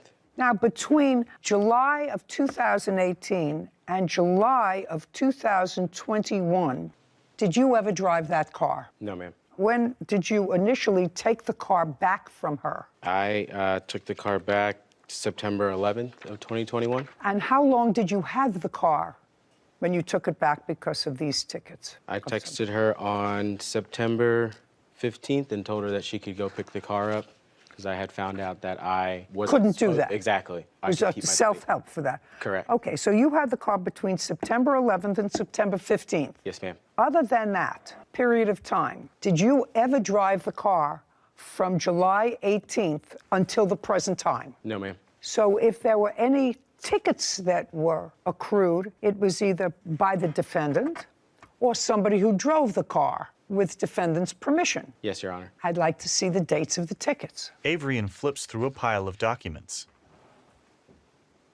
Ms. Coover, you don't question the fact that between July 2018 and today's date, with the exception of between September 11th and the 15th of 2021, he did not have possession of the car. Correct. The only reason that when we transferred the title over, we had an agreement. Just a second. That's all I asked you. This is not a conversation.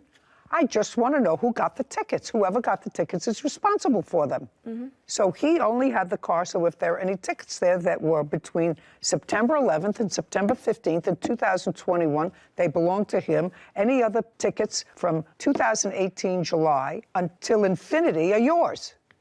Brianna nods. Kevin hands Avrian's documents to Judy, who reviews them.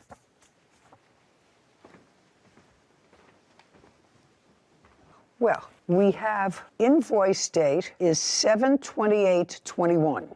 That would be you. Correct. June 30th, 2021, 7/1/2021, 7/2/2021, again 7/2, 7/3, 7/6, 7/6, 7/7, 7/8, 7/8, 7/22, and 7/28 of 2021. Those are all you. Correct. August 28th, 2021. That would be you. Yes. 3/3/6/9/19/28 of 2021. August. That all would be you. Yes. I never argued that that wasn't me. I'm just, from the moment that we officially transferred the title over, we were not able to transfer the title over until I paid. Oh, just show, you paid these? And we were together. Just a second. Show me that you paid them. I have this receipt. Just show me that you paid them, that's it. Brianna hands her phone to Kevin, who brings it to Judy. And that would have been what was due at the time when we transferred the title over. I'm just going by the dates of the tickets, madam. I don't care how the government screws up. That's not my problem.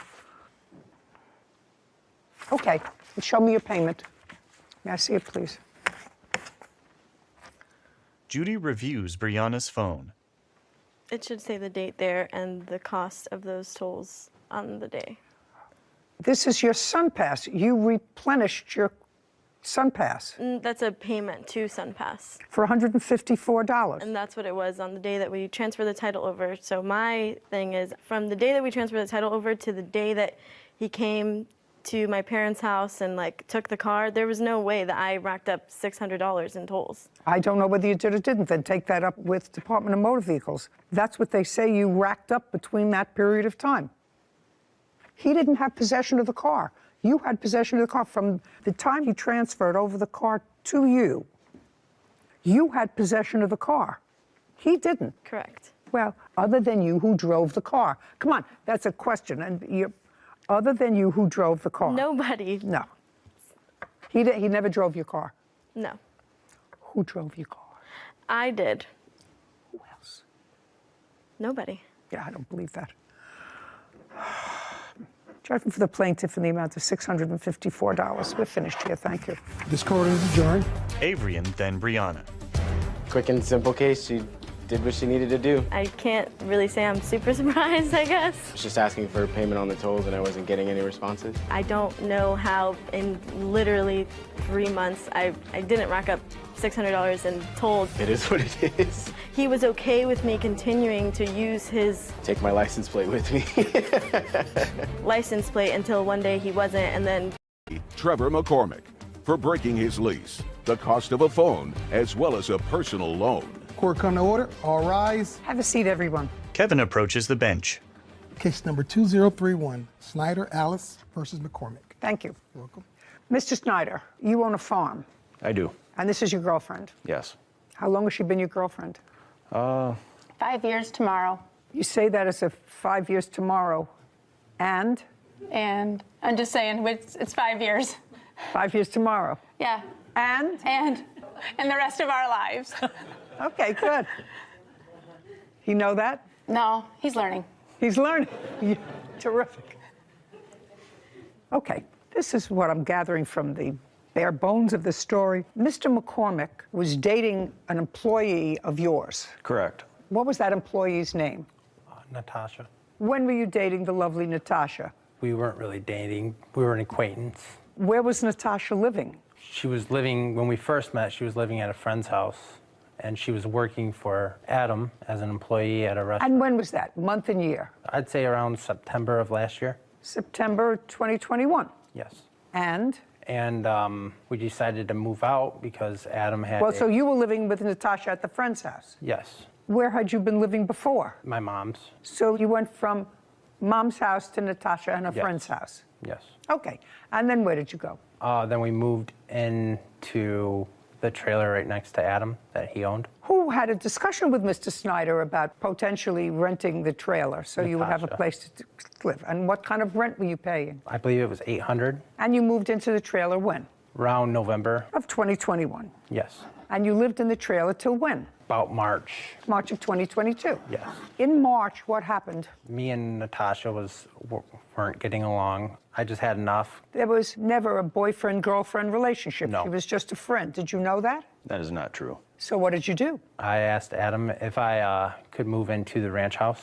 There was nobody living there at the time. Where were you living? I live at my home with Julie. Okay, and there's a ranch house on the farm. I have a ranch house on a separate piece of property. Close by to the farm? Yes, 3 miles. That was vacant. Correct. Okay, so you asked to rent it? Yes. Who was going to rent it? I was. Just you? Yes, just me. How much was the rent? It was $800. And this was in March? Yes. Prior to March of 2022, what kind of work were you doing? I was working at a factory. How long did you work there? About a month. What month? March. Prior to March, where were you working? On Adam's farm. From when to when? I'd say about December until March. Well, in December to March, you were living in the trailer. Yes. Okay. And you were living with the lovely Natasha. Correct. And Natasha, I assume, was contributing to the rent. Yes. And how much were you contributing to the rent? Is not an answer. How much were you contributing to the rent from December to March of Couple hundred. 2021? Couple hundred a month. That's not an answer. A couple of hundred a month. How much do you pay for rent? $316 a month and 24 cents. How much does it cost to have your garbage picked up? $59.12. Do you understand? Certain things Yes. change. What was your electric bill last year? I don't remember. What was your bill last month? I don't remember. $300, ma'am. You see? But I mean, a couple is two. Yes. Who did you pay that to? Natasha. Well, I can't tell whether you paid that to Natasha or not. Did you ever discuss rent with Mr. Snyder? No. Even in the trailer? Even in the trailer. So that was all done through Natasha? Correct. Okay. But according to you, you worked someplace in March, but before that you worked on the farm. Yes. From when to when? December to March? Yes. Beginning, middle, or the end of December? The middle, the 16th. Is that about right? If you want to call Just helping... helping whatever. Yes. December 16th. Okay. And from December 16th, you did whatever work it was on the farm until March? Yes. March what? Till I moved out. No, March what? Beginning, middle, and... 28th. And what was the rent in the ranch house? The ranch house must have been nicer than the trailer you were living in. $800. You moved in April? Yes. How much money did you give him? $900. Some was to go towards security? I was in between jobs, and that's what I had, so we made an agreement that I'd pay $900 the week of, and then so on and so on. I don't What's have the so on and so on? I don't have the copy of the lease. He never gave me it. Did you sign a lease? Yes. I'd like to see it. I have it right here. In the back of the contract, you'll see where we wrote down he would pay $900 Just a second. on the 8th. Judy reviews the document. Okay, so the security deposit was supposed to be $1,200. You paid $8. Paid $9. The security deposit was $12, and you paid $9 of security deposit? I paid $9 total, ma'am. Well, how many months did you live there? Not even one. When did you move out? April 24th, I moved out. Is that correct? That's close, yes. Okay. I don't know exactly when he moved out because he didn't tell me he was moving out. He just locked the door. Okay. And wouldn't but it was in return April. messages. Okay. And you had $900. He paid $900. And the rent on the property was supposed to be? $800 per month. $800 monthly. Yes. So right now, you've been paid for the month that he lived there. Correct. Prior to his moving in there, who was living there? Nobody. So it wasn't rented? Nope. In what year was it last rented? 2021. When? Oh, no, it was in February. We did an eviction on it. So somebody lived there and didn't pay rent? Correct. Is that the first person who came in that didn't pay rent? Definitely not. Definitely not. Yeah, it's And lousy Trevor to be a was there, and landlord. he helped us do the Yeah. eviction on that, so he knew how it worked. Hmm? Trevor was there. He helped us do the eviction because we had to have court officers there To get him out because they weren't paying rent. So he knows how it works. Well, he may know how it works, but he did, in fact, give you $900. He did. And he lived there for less than a month. That's right. So that's sort of square. I know you'd like him to be responsible for his lease, but you have your house back. Mm-hmm. Now, tell me about this phone that you say he owes you for. Okay. By the way, where's your phone? I have my phone that I paid for. Their phone that I put a down payment for is at my house. Why? I didn't know I had to bring it. Well, it was just purchased within the last year. Yeah. Why do you have two phones? You have no Because, job. Why do you have two phones? I have a job. Oh, good. I bought this outright because he shut the other phone off. Oh, well, where is the phone? The phone's at my house. What kind of phone is it? It's an iPhone 13. You want it back? I'd like him to just pay for it like the agreement was, but... He gets back his phone. Yes, ma'am. Okay. Even though I paid just it a down. second. Where do you live? Where do you live? I live in Highland. Where is that? It's by Detroit, Michigan. Who else lives at home? My girlfriend, What's her name? Ariel. Where is she? She is currently working right now. Does she know where the phone is? Yes. Okay. They're going to give you an envelope in the clerk's office back here. You're going to tell Ariel to put his phone carefully packed and mail it to him. FedEx, UPS, the fastest way it will get there. Then you get your phone back. Go. What's next? I have text messages here from Trevor. This will show where, when he was dating Natasha, they had agreed that they would pay for their phones up front so that I would put them on my business plan. I told them I would only do that if they paid for the phones up front, because when I took Trevor to Verizon, I said, if they don't pay for their phone bill, as long as they've paid for these phones in full, I can shut them off and it will cost my business no money, correct? Mm-hmm. And the lady said, that is right. I said, okay, then we can do it. So we added them to the bill, to the business plan. And here, where I text him, I said, you and Natasha told me you were paying for the phone in cash. That's why I allowed you on my business plan. Now I found out that you did not pay for the phones up front, because when we were in there, he and Natasha had the cash. Did you assure Mr. Snyder that you were going to pay for the phone? I had no idea I was even going to get a phone until Natasha said, go with Adam and go pick up our phones. That's all I heard, and that's what I did. Well, I didn't know can't about say the that to cash. me because the lovely Natasha isn't here either. Sir, you're going to get your phone back. Is it one phone or more? We recovered the second one from... Well, you're going to recover this one too. You recovered the second one. Yeah. Second one was Natasha's? Correct. Great, we're going to recover this one too. What's next? Changing lock fees, and you want a personal loan. Okay. So once he moved out, according to you, he moved out totally, and you didn't even know he moved out, so I don't know why the locks were changed. The lock did not need changed. I did tell the court that we were going to have to change the locks because the key was missing. I didn't know that while I was away on storm, Julie had gone in to check, make sure the water wasn't running, and she found the key on the table. And that is Okay, what Trevor great. said. So we're going to eliminate that.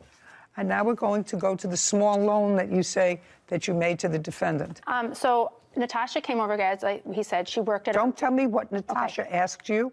That's all hearsay. I need to know what conversations you had with the defendant. Okay, but she came over... But you can't tell me what she said, you see. Okay.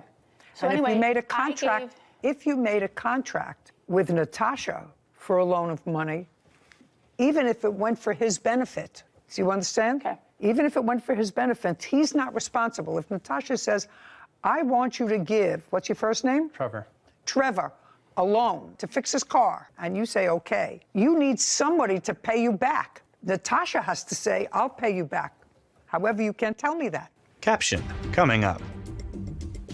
I was not in the house at the time when they were discussing that. Well, you said you went into the house. I came to pick Natasha up. I don't want you to make yourself appear any more stupid. Do you understand? Yeah. Try not to do that. A courthouse. the Judy Justice logo appears. In the courtroom, Adam, Julie, and Trevor. Adam Snyder and Julie Ellis claim their former employee, Trevor McCormick, owes for the cost of a phone and a personal loan. Trevor is countersuing for unpaid wages. Now, did you ever have a conversation with Trevor about money? I do. I have a text message telling him. No, tell me, not a text message. The conversation was not verbal. It was by text message? Correct. Okay, so I'd like to see text message from him. Yep. This has from Trevor. This is his number. Okay. Now see it, please. Julie hands a document to Kevin, who brings it to Judy. She reviews it. He did pay me $100 in cash. Okay, so it's clear from this text exchange, sir, that you borrowed a certain amount of money from the plaintiff. I did not borrow, Natasha. Yes, well, it acknowledges it here because you say, I start that job on the 14th. I will pay you back out of my first check. It was for me, and I will pay it. That's what you wrote. Do you understand? Do you want to look at it? No. You don't want to look at it. You're not questioning me, so it's clear from this that you borrowed money from Miss Ailes. I personally did not. I didn't even know what was going on. Who wrote this? I start that job on the 14th. That was me. Well, then, that's in response to her text message to you that says, hello, Trevor. I heard you were moving out and I need that paid by the end of the month. I have been very patient as no attempt has been made on this. Thank you. And you immediately wrote back to her and said, I start that job on the 14th and I will pay you out of my first paycheck. That's what you said to her. Yes, ma'am. You mean, yes, ma'am. Now, I'm going to get back and ask you the question I think I asked before. What was the loan for? I broke down in Oklahoma. In what month and year was that? About September of last year. September of 2021 is just about when you started dating Natasha. Correct. Okay, so your car broke down in Oklahoma. And? And it had to get fixed. And?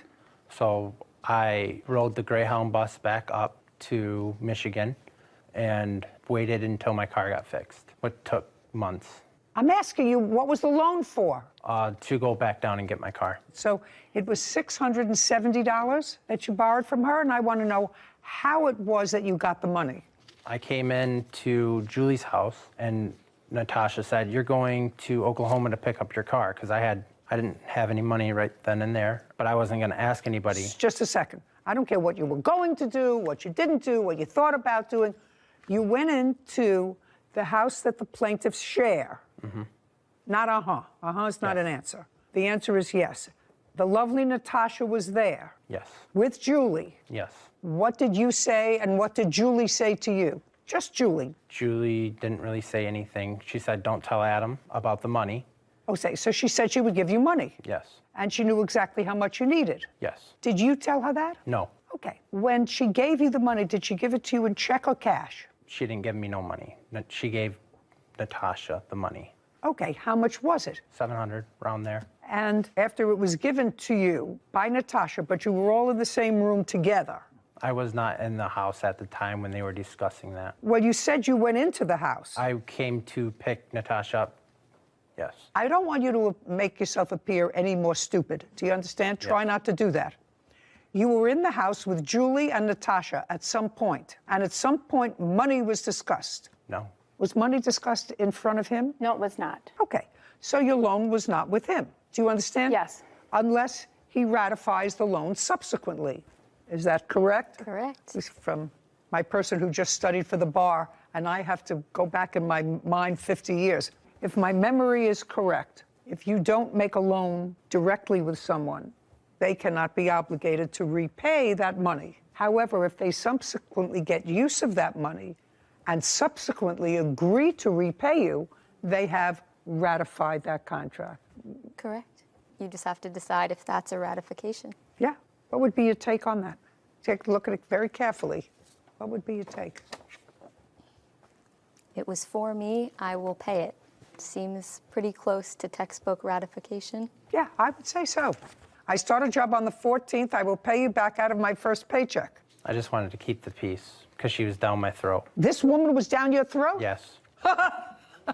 She may have been annoyed, very annoyed, but she wasn't down your throat. She was the one who volunteered to give you money in your time of need. How could she be down your throat? Okay. So far you paid her back $100. Is that what he paid you back? So he owes you $600. Okay. So far, Mr. Snyder, I'm not with you on it, on the rent. Okay. I'm not with you on the lock change fees. I am with you on the phone, which you're going to get back. He's going to get that back within 5 days. Otherwise, he's going to have difficulty. Here from the day that he did the phone purchases, instead of paying for the phones up front, he also added a bunch of other cordless phone chargers and everything else to the bill. How much were the extras? Totally, there's 2,000. No. I don't want them total. Total, you're going to get the phone back.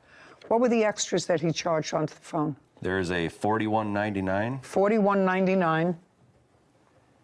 There is a $20.99. Okay. You know that I went to 7 years of postgraduate school for this. Keep going. $29.99. 7 years. They were very hard years. I also took the bar exam. Keep going. $29.99. $17.99. Oh, it's getting worse. Not better for you, Mr. Snyder. And $11.99. Worse. A lot worse. $122.95. Okay. You have a counterclaim. Yes, ma'am. For what? Working on the farm. Okay. Tell me about that. From when to when did you work on the farm? November to the end of March. And what were you doing between November and March? I was feeding cattle when Adam was on storm, watering them. To March what? The end of March?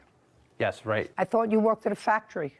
I did both. Well, you can't do both. You work at a factory. I asked you if you had a job. You said, I work at a factory. I did do both.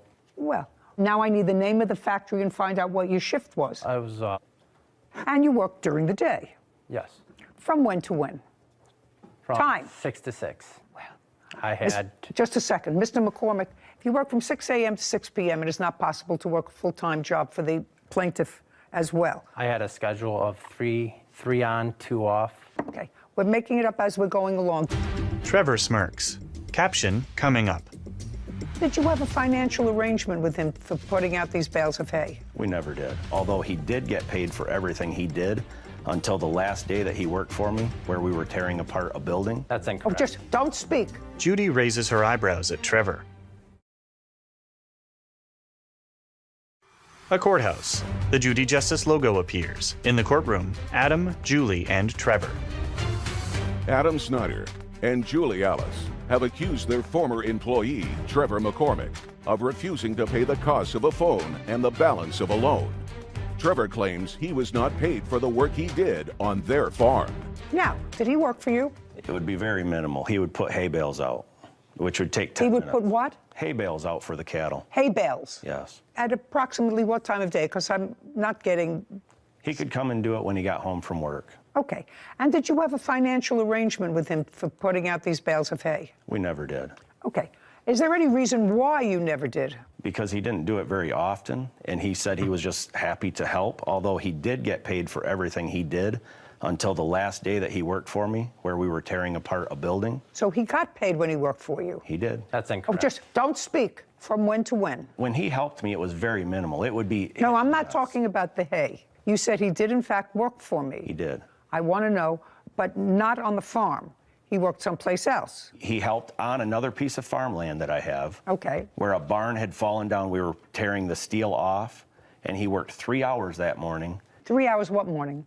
The last day that he was there, it would have been... So that's in March? Early, I would say the second week of March. Okay. When was the first time he worked there? I would say probably in January. And he was working at this other plant from 6 to 6 in March, Correct. According to him. So he did some work for you in the first month, which was January. Yeah, if he helped me, it might be 1 day a week. Fine, I just want to know if he got paid for it. That's what he's... Yes, we he did. can't do May something. How much did you pay him? It would depend on how much he worked. One day I gave him $300 for helping me for a day and a half on another demolition job I did. And you paid him in cash? Correct. Okay. That was for the demolition job.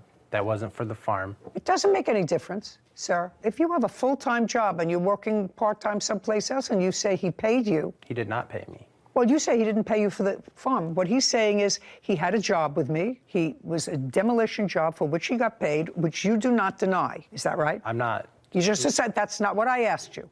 He paid you for the job that you did part-time for him. Yes, he paid me for demolition. that job, yes. So that's a yes. Yes. And what you're suing him for is allegedly money that he owes you for working on the farm during a period that does include March when you were working full-time someplace else. Correct. And working for him. Yes. And doing this work at the site in March, the first 2 weeks in March, because you got some money for that. Correct. So now you have, according to you, 3 jobs. 1, 2, 3. Yes. First of all, you had no fixed financial arrangement with him at the farm. Correct. He said he'd pay me what he can. That is not a contract. Okay, but let's move forward with that. Tell me what your chores were at the farm. I would go feed them hay. Just feed who hay? The cows. Okay, how many cows do you have? 130.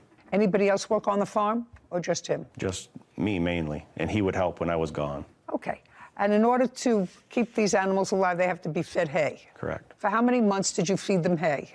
3. Once a day? Yes. And what time would you do this? Usually in the morning. Before you went to work? Yes. That had to be 5 o'clock in the morning. You went to work at 6 o'clock. You had a shift, according to you, from 6 to 6. Yes. Okay, so how long did this take you in the morning when you had a full-time job? Sometimes.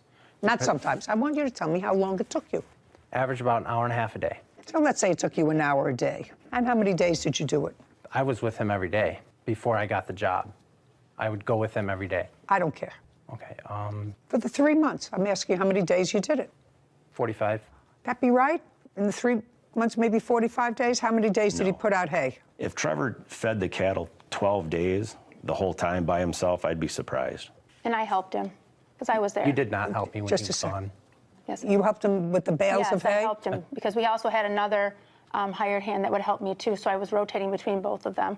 Okay, so let's say he worked 20 hours. Did you pay him any extra money for this work? No, not for feeding cattle. Not feeding cattle. And you didn't have any arrangement with him whereby he would work on the farm and he would get something off his rent? No. Okay, so he has to be paid for that. Sarah Rose, would you look up and see if there's a minimum wage in Michigan? What's the federal minimum wage? I don't know anymore. $15. So the minimum wage is now $15 an hour. That's federal. Yes, ma'am. 15 times 20. $300. Okay, so, Mr. Snyder, let's start with you.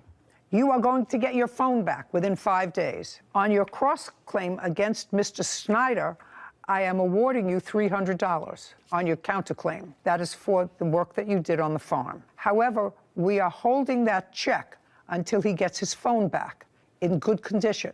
Yes. Do you understand? Otherwise, you forfeit that money. Yes, ma'am. To him. Do you understand? Yes. With regard to the co-plaintiff, I find that you did, in fact, take a loan from her, that you initially did it through a third party, but that you ratified the fact that you would make payments on the loan by 2 things. First, by acknowledging it in writing, and second, by making a payment. So I'm awarding you $600 on your claim. Those are the orders of the court. Thank you. This court is adjourned. Outside the courtroom, Trevor, then Adam and Julie.